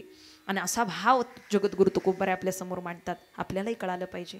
सध्याच्या काळामध्ये परमार्थासाठी थोडे प्रयत्न आपल्याला करण्याची गरज आहे. कारण परमार्थात परिवर्तन हे प्रयत्नानं घडतं, प्रपंचात परिवर्तन हे प्रारब्धानं घडत असतं. परिवर्तन म्हणा, स्थित्यंतर म्हणा, बदल म्हणा, प्रपंचामध्ये घडणारे बदल हे प्रारब्धिक दृष्ट्या संचिताच्या दृष्टीनं आपल्याला स्वीकारावे लागतात. पण परमार्थात बदल घडत असतो तो आपल्या प्रयत्नानंच घडवावा लागतो. परमार्थामध्ये आपल्याला प्रयत्न करावे लागतात. प्रपंचामध्ये प्रारब्धिक दृष्टीनं प्रारब्धेची जोडे धन आणि प्रारब्धेची वाढे मान प्रपंचामध्ये चालतं. पण परमार्थात जर आपल्याला अधिकार प्राप्त करून घ्यायचा असेल तर त्याच्याकरिता प्रयत्न लागतात. फार चिकाटीनं, फार जिद्दीनं, फार सातत्यानं भगवत चिंतनाची जोड धरून सातत्यानं आपल्याला तिथपर्यंत भगवंताचं ध्यान करून राहावं लागतं. लक्षात ठेवा, त्याच्याशिवाय भगवत प्राप्ती घडणार नाही. म्हणून सध्याच्या काळात अनेक वेळा तरुण पिढीकरिता आता सध्याची ही वातावरणच हे की आई बापानं कमवायचं आणि पोरानं सध्याच्या काळात आई वडिलांनी कमवलेल्या संपत्तीवरती वाढलेली संतती पाहायला मिळते. स्वतःचं कर्तृत्व, स्वतःचे कष्ट काहीतरी आपण त्यांना तिथपर्यंत देऊ केले पाहिजेत. मी थोडा विषय बाजूला घेऊन सांगते, कारण सध्याची गरज आहे आज ती. जर प्रबोधन तुम्ही म्हणत असाल तर या गोष्टीचं झालं पाहिजे. कारण प्रत्येक आईवडिलांना वाटतं माझ्याकडे जे नव्हतं ते माझ्या पोराकडे असावं. माझ्याकडे जे नव्हतं, अरे मी सायकलने प्रवास केला पण माझ्या पोराची टू व्हीलर नाही फोर व्हीलर असली पाहिजे. मी झोपडीत राहून दिवस काढले पण माझ्या पोराचा वाटणं साहजिक आहे, वाटणं साहजिक आहे. बाप करी जोडीन लेकुराची ओढी, लेकुराचे हित वाहे माहुलीचे चित्त, वाटणं साहजिक आहे. पण एवढंही आयत देऊ नका, शब्द लक्षात ठेवा. लेकरांना एवढंही आयत देऊ नका की शेवटच्या काळामध्ये डॉक्टरांना बोलवण्याआधी वकिलांना बोलवण्याची गरज पडेल. कारण आता अशा केसेस समोर आलेल्या आहेत. आई बापाच्या नावाची संपत्ती आपल्या नावी व्हावी म्हणून आई बापाला मारहाण करून सुद्धा त्यांचे अंगठे घेतलेले आहेत. एक अशी घटना घडली, वडील वारले आणि वारल्यानंतर एक 5-10 सेकंद हे शरीर चैतन्य रूप असतं बरं का. शरीरात ते चैतन्य राहतं, ती एनर्जी टिकून असते. आणि तेवढ्या वेळेमध्ये जर आपण तिथपर्यंत सिग्नेचर अंगठा घेतला ना तर तो चालू शकतो बरं का. त्या चैतन्य सुरू असतं. आणि मग मात्र जेव्हा वडील वारले, पोरांना कळालं, हार्ट अटॅक आला आणि मग दवाखान्यात नेण्यापेक्षा पोरांनी कागदपत्र शोधायला सुरुवात केली. आणि घरातून चाळून जमीन जायदातीचे जे वडिलांच्या नावावरती ती कागदपत्र बाहेर काढावी आणि बाकीचे सगळ्यांनी आपल्यालाच सगळी जायदाद प्राप्त व्हावी म्हणून पटपट वडिलांचे अंगठे घ्यायला सुरुवात केली. तेवढ्या वेळात डॉक्टरांनी सांगितलं जर तिथपर्यंत त्यांना वैद्यकीय सुविधा प्राप्त झाली असती तर कदाचित तुमचे वडील जगू शकले असते. सांगण्याचं तात्पर्य, आज इतक्या विचित्र पद्धतीने जग निष्ठुर वागत चाललेले, इतक्या विचित्र पद्धतीने आईबाप गेले तर डोळ्यात पाण्याचा ठिपूस येत नाही, एवढी निष्ठुरता वाढलेली. पण माझी विनंती आहे, कष्टाची जाणीव करून द्या. आयतं देण्याचा प्रयत्न करू नका, कारण आयतं दिलेलं कधीही पुरत नाही आणि कष्टाचं आयुष्यभर सरत नाही. आयतं पुरत नाही. परिश्रम करावेच लागतात. मग परमार्थात परिश्रमाशिवाय भगवत प्राप्ती होणारच नाही. परिश्रम करावेच लागतील, कष्ट करावेच लागतील, ऊन वारा पाऊस दुःख सहन करावंच लागेल. इथपर्यंत संकट आली म्हणून घाबरून जाता येणार नाही. एक लहानसा पोरगा आपल्या सुट्टीमध्ये, दिवाळीच्या सुट्टीला, आता झाल्या सुट्ट्या संपल्या, पण दिवाळीच्या सुट्टीला गावी गेला, आजी आजोबांच्या घरी दिवाळीच्या सुट्टीला. ऐका लक्ष देऊन, दिवाळीच्या सुट्टीला गावी गेला आणि गावी गेल्यानंतर पोरानं त्याच्या आजोबांना विचारलं, बाबा मला तुमच्यासारखं यशस्वी व्हायचं असेल, तुम्ही फार हुशार आहात, सगळ्या प्रश्नांची उत्तरं तुमच्याकडे आहेत आणि किती मोठा अनुभव तुमच्याकडे आहे, मला जर तुमच्यासारखं व्हायचं असेल तर काय करावं लागेल बरं, काय करता येईल मला, मी कधी तुमच्यासारखा हुशार अनुभवी, कधी तुमच्यासारखा मी बनेल, कधी बनेल. आजोबांनी सांगितलं, इकडे ये, बाजारात चल, 2 झाडं विकत घेतली, 2 झाडांची रोपं विकत घेतली. एक रोप, झाडाचं एक रोप घरात ठेवलं आणि एक रोप बाहेर उन्हात ठेवलं. त्या पोराला विचारलं, म्हणले सांग रे बाळा, यातलं कोणतं झाड, कोणतं रोप सुरक्षितपणे चांगलं वाढेल, चांगलं मजबूतीनं वाढेल, कोणतं झाड चांगलं वाढेल. पोरानं साहजिकपणे उत्तर दिलं, आतलं घरात ठेवलेलंच झाड आपलं चांगलं राहील. का? त्याला बाकीच्या काही गोष्टीचं चिंता राहणार नाही, ऊन वारा पावसाची काही चिंता राहणार नाही, त्यामुळे ते झाड सुरक्षिततेनं चांगलं वाढेल. बाहेरच्या झाडाला फार ऊन वारा पाऊस वादळ याचा सामना करावा लागेल, ते झाड काही टिकणार नाही. आजोबांनी उत्तर दिलं, पुढच्या दिवाळीत ये आणि पुढच्या दिवाळीला तुला याचं उत्तर भेटेल. पुढच्या दिवाळीला 1 वर्षानंतर पोरगा पुन्हा गावी आला आणि त्याच्या मनात वर्षभर तोच प्रश्न खेळत होता. गावी गेल्याबरोबर तो आजोबांच्या जवळ गेला आणि आजोबांना विचारलं, बाबा आता सांगा, मी गेल्या वर्षी सुट्टीला तुम्हाला प्रश्न केला होता, तुमच्यासारखा अनुभव, तुमच्यासारखा मी कधी बनेल. त्यावेळी आजोबांनी उत्तर दिलं, त्याच वेळी मी तुला 2 झाडं दिलती, एक झाड घरात ठेवलं रोप आणि एक उन्हात ठेवलं बाहेर, आणि त्यावेळी तुम्हाला उत्तर दिलं होतंस की घरातलं झाड, घरातलं रोप हे सुरक्षित चांगलं वाढेल आणि बाहेरचं मात्र वाढणार नाही.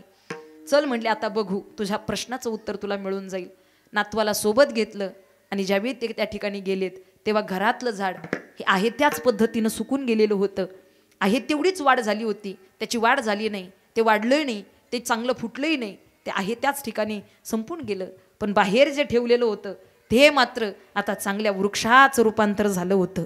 माझा शब्द लक्षात ठेवा, खडतर प्रवास केल्याशिवाय, ऊन वारा पाऊस दुःख अडचणी सहन केल्याशिवाय जीवनामध्ये कधीच कोणी अनुभवी, कधीच कोणी यशस्वी, कधीच कोणी त्या ठिकाणी चांगला यश प्राप्त करू शकत नाही.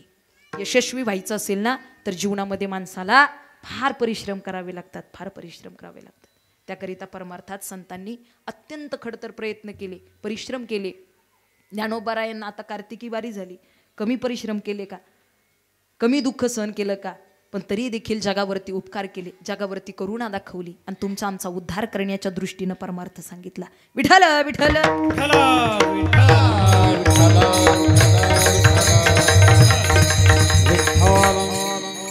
त्यामुळे खऱ्या अर्थानं आपणही हा भाव लक्षात ठेवा आणि जेवढ्या चांगल्या परीनं सेवा करता येईल तेवढ्या चांगल्या परीनं का नित्य ध्यात असे गोविंदा, नित्य भगवंताच्या ध्यानात राहा. हाताने कोणतंही काम करा पण मुखानं भगवंताचं चिंतन करत चला, कारण हेच एक कलियुगा माझी करावे कीर्तन तेने नारायण देईल भेटी. हेच एक साधने उद्धारण्याचं. जगद्गुरु तुकोबाराय सांगतात, अरे आमच्या जीवनामध्ये प्रपंचात आलो म्हटल्यानंतर विषय जडणारच जडणार, त्यात काहीच शंका नाही, पण आमचे विषय हे भगवंताशी जोडलेले आहेत. ते कशा संबंधी? अभंगाच्या 3ऱ्या चरणात. काम क्रोध लोभ स्वाम, काम क्रोध लोभ स्वार्थ, राम क्रोध लोभ स्वार्थ, काम क्रोध काम क्रोध लोभ स्वार्थ, काम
अवघा माझा पंढरीनाथ. खऱ्या अर्थानं जीवनामध्ये काम क्रोध निर्माण झाला तोही देवासाठीचाच. आणि निश्चितच आमचे सगळे विषय देवापर्यंत अर्पण केल्यामुळे आम्हाला त्या विषयाचं दुःख वाटत नाही. कारण इतर विषय हे सगळे दुःखच देणारे आहेत. क्रोधात भवती समोहा समोहा स्मृती विभ्रमा स्मृतिभ्रंशात बुद्धिनाशो न बुद्धिनाशात प्रणश्यती. प्रत्येक विषयाला व्याधी जोडलेली आहे. त्यामुळे प्रपंचामध्ये जर आपण हे विषय घेतले आणि प्रपंचासाठी जर हे विषय घेतले तर खऱ्या अर्थानं आपल्याला ते दुःख दिल्याशिवाय आणि जीवनाचा नाश केल्याशिवाय राहणार नाहीत. अनेकांचा नाश विषयांनी झालेला आहे. अधिकारी पदावरती गेलेल्या माणसांना सुद्धा खाली आणून पाडलेले फक्त विषयानं, कामानं, क्रोधानं. आणि सध्याच्या काळात वाढलेले हेच विषय आहेत. जे काय बीपी, शुगर, डायबिटीज आता वाढलेली आहे हे काय कारणानं? विषय वाढलेत म्हणून ह्या व्याधी वाढलेल्या आहेत. तुम्ही जास्त टेन्शन घेत तुम्ही हायपर बीपी वाढला, क्रोध वाढला, हायपर बीपी झाला. हा फार लोभी चालणार नाही. प्रत्येक गोष्टीला व्याधी जोडलेली आहे.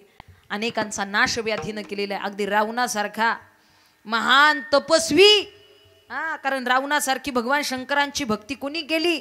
एवढी सोपी नव्हती. एवढी मोठी साधना केली. 33 कोटी देव रावणानं बंदीखान्यात ठेवले. किती मोठी साधना असेल, किती मोठी भक्ती असेल, किती मोठा अधिकार असेल. पण शेवटी एका विषयानं त्या ठिकाणी बाधा झाली विषयाची आणि एका विषयामुळे जीवनाचा नाश झाला. एवढा मोठा अधिकार प्राप्त केलेला पण जागच्या जागी सगळं संपवावं लागलं. का?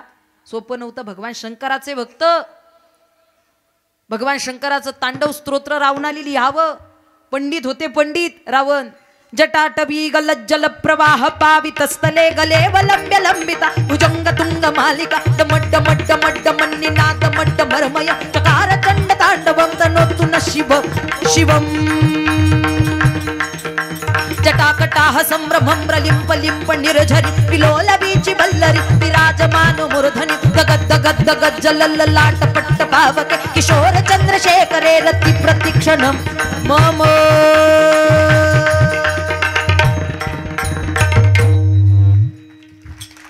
मी म्हटलं अजून होते का?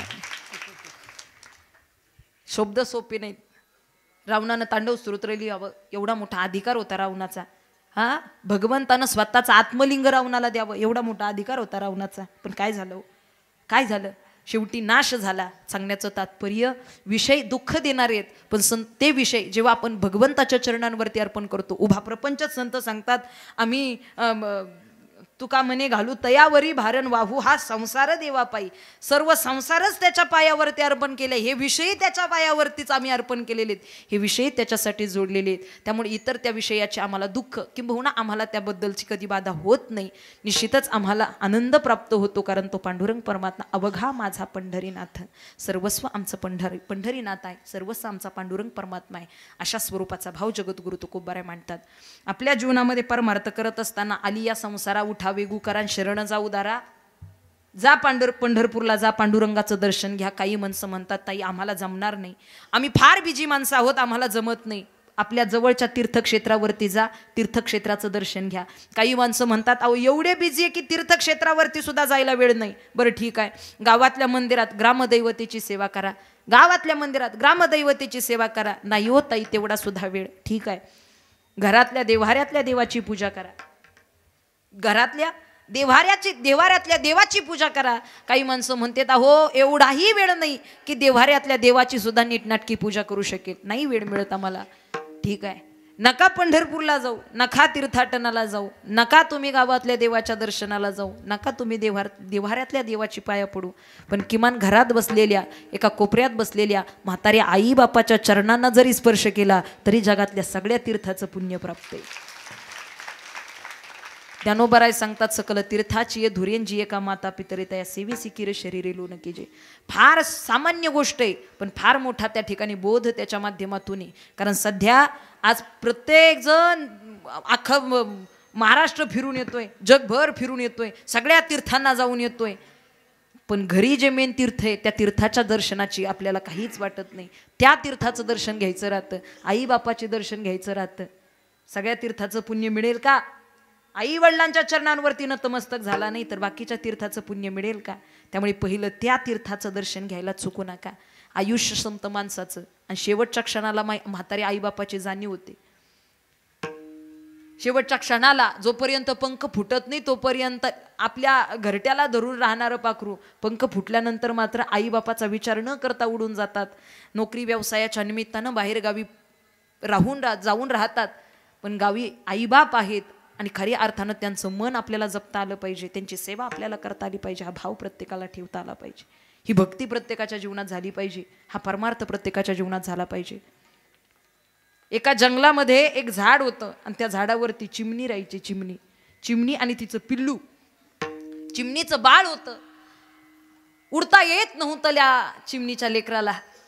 रोज ती चिमणी चारा आणण्यासाठी जायची आणि त्या लेकरासाठी चारा घेऊन यायची. चिमणीनं चारा चोचीत भरवायचा आणि त्या बाळानं पोट भरायचं. एके दिवशी बाळानं त्या आईला प्रश्न केला, काय ग आई, तू रोज बाहेर जातेस, मला फार भीती वाटते ग. चिमणीनं विचारलं, कशाची भीती वाटते? तू रोज बाहेर जातेस, परत माझ्याकडे माघारी येशील की नाही याची भीती वाटते. तू आकाशात लांब पर्यंत उडतेस, परत तू मला भेटशील की नाही याची मला भीती वाटते. मला पंख नाही, मला उडता येत नाही, तू मला सोडून जाशील की काय याची मला भीती वाटते. जसं त्या आईनं लेकराचा प्रश्न लक्षात घेतला, जोपर्यंत त्याला पंख फुटत नाही तोपर्यंत आईनं चारा भरवला. आणि ज्या दिवशी त्या चिमणीच्या बाळाला उडायला येऊ लागलं, उडायचं कळू लागलं, त्या दिवशी मात्र त्या चिमणीनं त्या बाळाला जवळ घेतलं आणि सांगितलं, बाळा, एके दिवशी तू मला प्रश्न केला होतास की तू लांब उडतेस, आकाशात जातेस, मला भेटशील की नाही याची चिंता वाटते ना तुला, आजपासून तुला ती चिंता राहणार नाही. चिमणीनं त्याच बाळाच्या समोर झाडाच्या फांदीला आपटून आपटून आपले पंख तोडून टाकले.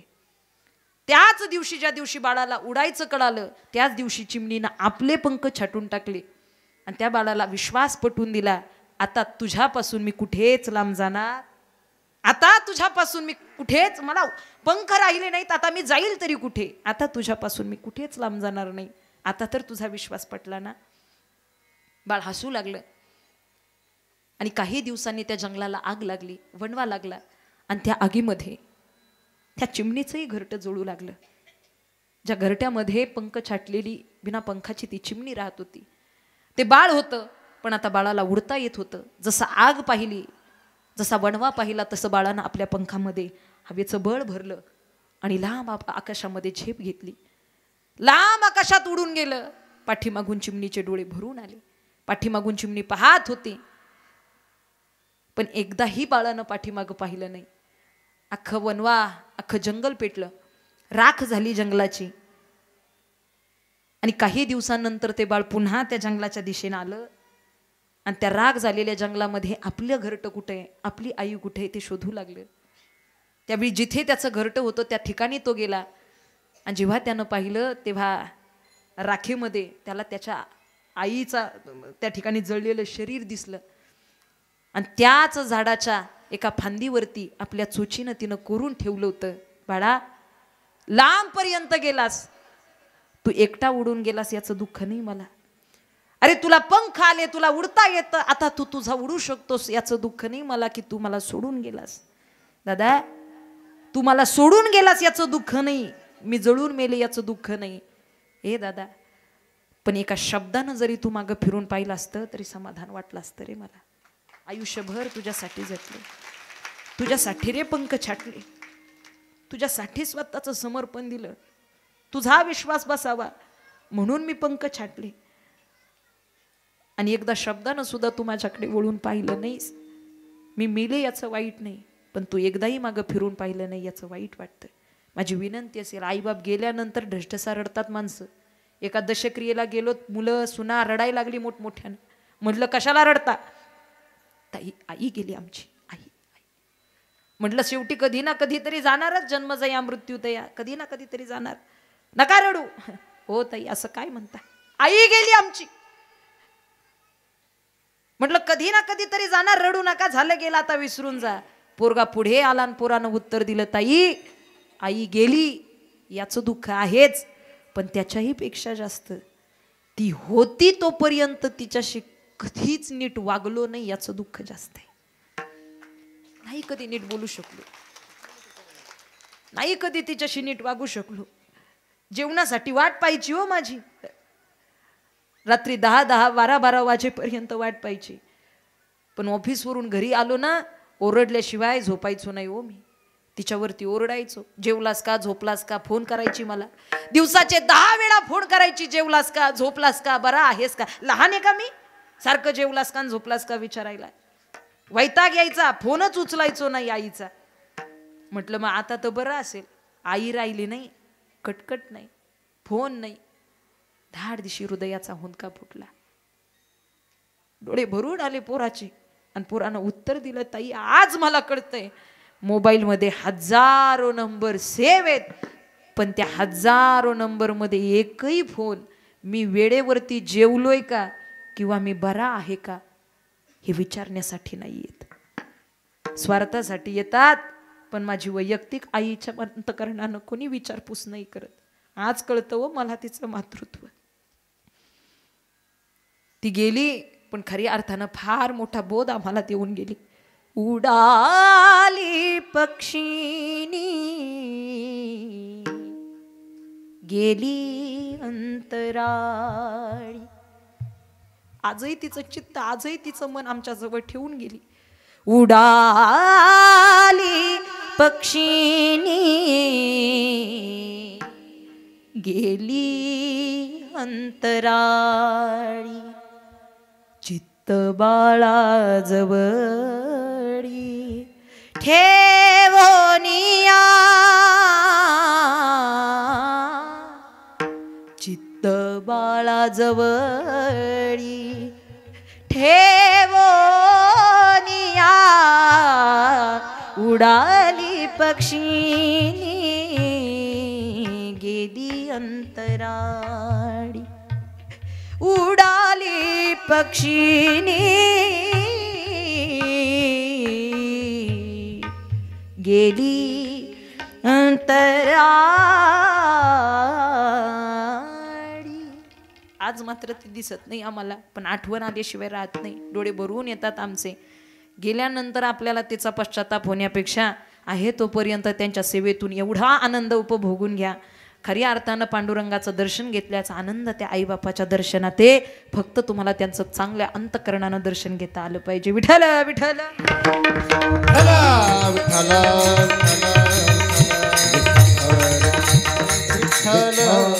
खऱ्या अर्थानं आपल्यालाही आपल्या जीवनात पारमार्थिक अधिकार प्राप्त करायचा असेल, भजन चुकू नका. हाताने टाळी, मुखानं देवाचं भजन.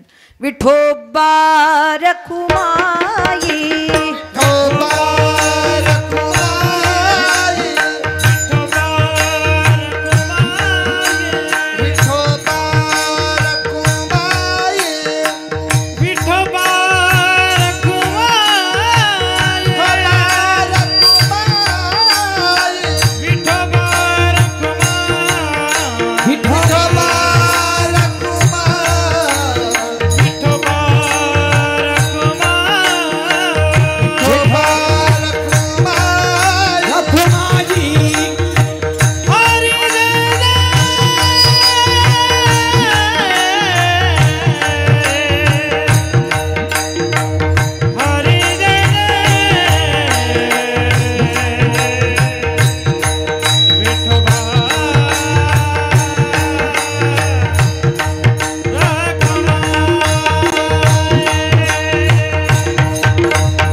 हरि जय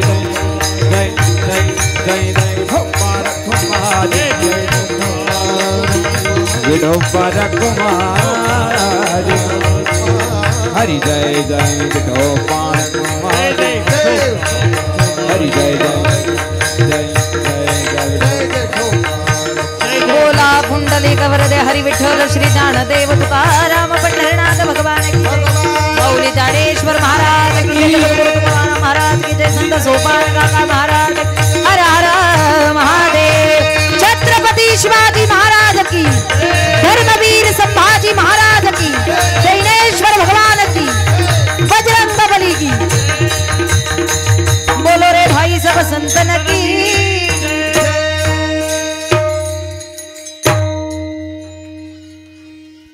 जेवढे पटापटा घातले तेवढे पटापटा करून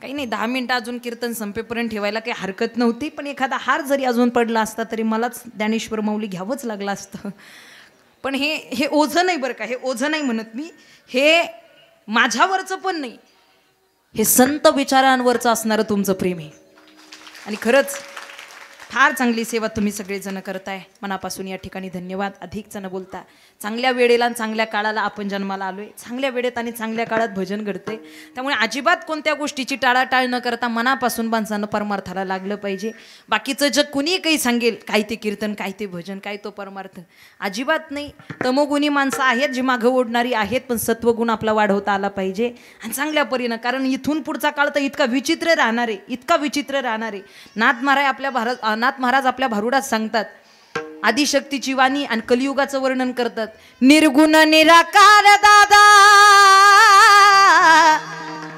निर्गुण निराकार दादा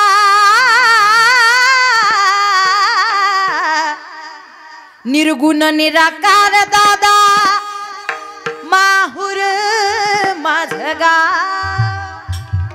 निर्गुण निराकार दादा माहुर माझं गाव तहाट बसा आणि टाळी चुकायची नाही कोणी शकून सांगावया आले या माई माझं नाव शकून सांगावया आले या माई माझं नाव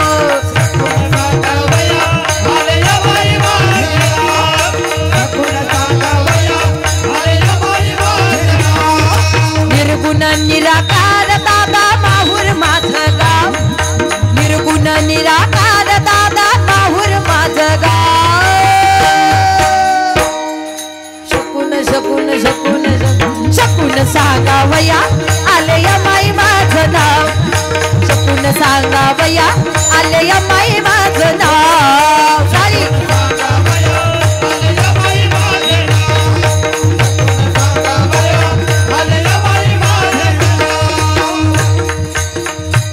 आताची परिस्थिती ठीक आहे पण पुढची परिस्थिती अजून कलियुग फार विचित्र होणार आहे कलियुगी दादा एक विपरीत होईल भावा आणि बहिणी दोघा जणाचा विवाह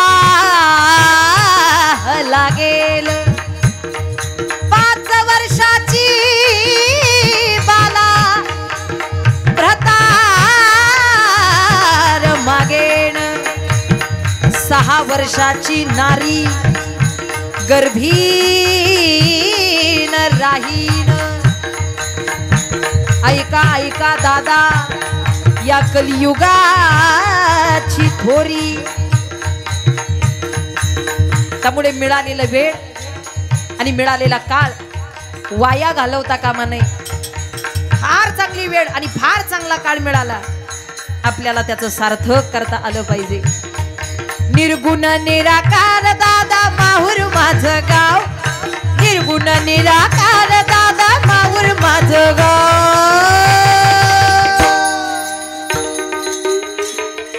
शकून शकून शकून शकून सांगावया आले या माई माझं नाव शकून सांगावया आले या माई माझं नाव शकून सांगावया आले या माई माझं नाव शकून सांगावया आले या माई माझं नाव बोला शकून सांगावया आले या माई माझं नाव शकून सांगावया आले या माई माझं नाव शकून सांगावया आले या माई माझं नाव सांगावया अरे बाई माझं नाव बाई माझं नाव बाई माझं नाव.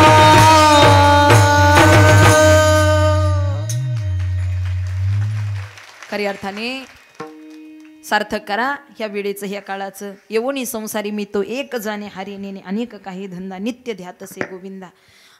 खऱ्या अर्थानं आमच्या जीवनातले विषय सुद्धा भगवान परमात्म्याला अर्पण. आम्हाला इतर विषयांचा राग इतर विषयांचं दुःख वाटत नाही. खऱ्या अर्थानं तुकोबारे हा भाव प्रगट करत असताना आम्ही का त्याच्यावरती अर्पण झालोत, आम्ही का त्याची सेवा करतो, किंबहुना आम्ही का खऱ्या अर्थानं त्याचंच ध्यान करतो, त्याचं कारण म्हणजे तो मालक आहे आणि आम्ही त्याचे दास आहोत, आम्ही त्याचे सेवक आहोत.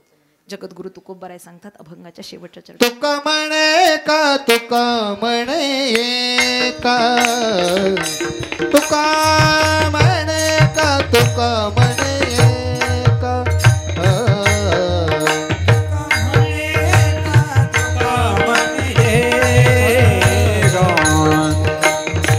म्हणे का तुका म्हणे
एकदा जोरदार टाळी वाजवा.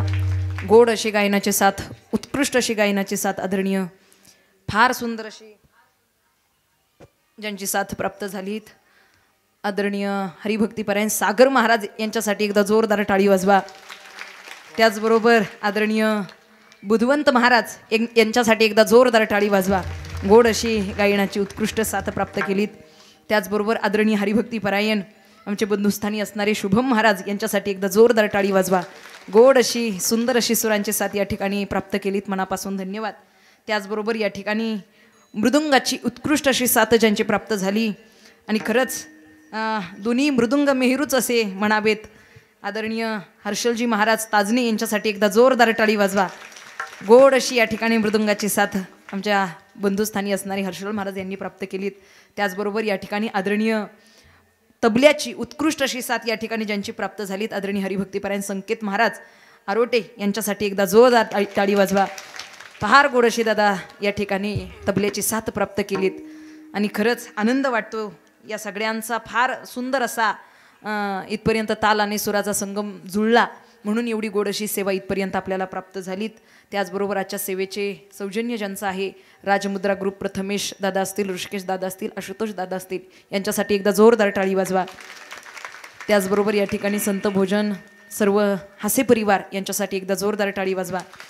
आणि खरंच आपल्या संगमनेर तालुक्यामध्ये आणि हे तालुक्याचं भूषण आहे म्हणा, पण आज महाराष्ट्रामध्ये माझा कीर्तनकार हा यूट्यूब चॅनल एवढा फेमस झालेला आहे.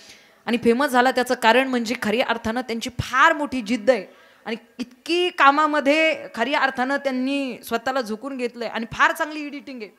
इतर चॅनेलपेक्षा फार चांगलं त्या ठिकाणी क्लिअरिटी या ठिकाणी त्यांनी आपल्या कामामध्ये ठेवलेली. एकदा जोरदार टाळी वाजवा. काय नाव म्हटले दादांचं? उमेश दादांचं फार मनापासून या ठिकाणी धन्यवाद. खूप छान असं त्यांचं काम आहे. आणि माझा कीर्तनकार यूट्यूब चॅनेलवरती आपल्या या सप्ताहाच्या सर्व सेवेचं या ठिकाणी चित्रीकरण झालेलं आहे. कोणी टाळी वाजवली, कोणी नाही वाजवली, ते कोण रुसलं, कोण फुगलं, ते सगळं आता चित्रीकरण झालेलं आहे. त्यामुळे सगळं आता तुम्हाला पाहायला मिळेल. मनापासून धन्यवाद. त्याचबरोबर या ठिकाणी साऊंड सिस्टीमसाठी एकदा जोरदार टाळी वाजवा. सुरुवातीला थोडंफार झालं इकडं तिकडं, पण नंतर फार सुंदर अशी ऑपरेटिंग या ठिकाणी दादा दिलीत. सोपं नसतं ते. शेकडो बटन आहेत, त्यातलं कुठलं फिरवल्यानंतर काय होईल हे सगळं फार अभ्यास त्याचा आहे या ठिकाणी. आणि खरंच दादा तुम्ही सुंदर अशी ऑपरेटिंग या ठिकाणी दिली, तुमचंही खूप मनापासून धन्यवाद. त्याचबरोबर या ठिकाणी सातत्यानं फार आग्रह अट्टहास सर्व ग्रामस्थ आयोजकांचा होताच, परंतु आदरणीय राजेंद्र दादा असतील त्यांनी सांगितलं तरी फार मोठा अट्टहास आग्रह इथपर्यंत आणण्याचा होता. फार मनापासून या ठिकाणी धन्यवाद. आमच्या सर्व या वारकरी टाळकरी विद्यार्थिनींसाठी एकदा जोरदार टाळी वाजवा. आदरणीय अनिताताई जाधव यांच्या संस्थेतील या सर्व विद्यार्थिनी आहेत. मनापासून या ठिकाणी धन्यवाद. फार गोड अशी या ठिकाणी टाळांची साथ प्राप्त केली. चोपदार बाबा वेणेकरी महाराज समवेत माझे सासरे आदरणीय नथुरामजी बाबा साळेकर, हार्मोनियमची बाबांनी सुंदर अशी साथ दिली. तुळशी वृंदावन घेऊन उभा राहिलेल्या आमच्या माऊली आहेत. फार मनापासून धन्यवाद. त्याचबरोबर एकच विनंती करते, गोसेवा ही ईश्वर सेवा आहे. प्रत्येकानं गोसेवा करा. धर्मासाठी जगत असताना प्रत्येकाच्या दारी एक तरी खिलार गाई असलीच पाहिजे. प्रत्येकाच्या घरी एक तरी गावरान गाई असली पाहिजे. तिची सेवा आपल्याकडून झाली पाहिजे. मी स्वतः गोसेवक आहे. पोहोर तालुक्यामध्ये रुक्मिणी खिलार गोशाळा या नावानं आमची वैयक्तिक गोशाळा आहे, ज्या माध्यमातून जातीवंत खिलार गाई आणि मोठ्या मापाचे खिलार वळू बैल त्यांची आम्ही सेवा करतोय. इंस्टाग्रामला, यूट्यूबला तुम्हाला पाहायला मिळेल. आदरणीय माझे पती आंतरराष्ट्रीय मृदुंगवादक हरिभक्ती परायण खिलार गोसेवक अर्जुनजी महाराज साळेकर या ठिकाणी इथे उपस्थित नाही राहू शकले, पंढरपूरला गेले, पण खऱ्या अर्थानं फार आग्रह अट्टहास त्यांचा आहे. खिलार वाचली पाहिजे, गोसेवा झाली पाहिजे. प्रत्येकाला विनंती आहे. अधिकच न बोलता उपस्थितांच्या चरणी नतमस्तक होते. माझ्या मायेपित्यांच्या, गुरूंच्या, छत्रपती शिवरायांच्या, धर्मवीर संभाजीराजांच्या, जेजुरीच्या खंडेरायाच्या, सासवडच्या संत सोपान काकांच्या चरणी नतमस्तक होते. शैनेश्वर भगवंताच्या, हनुमंतरायांच्या चरणी नतमस्तक होऊन सेवेला पूर्णविराम.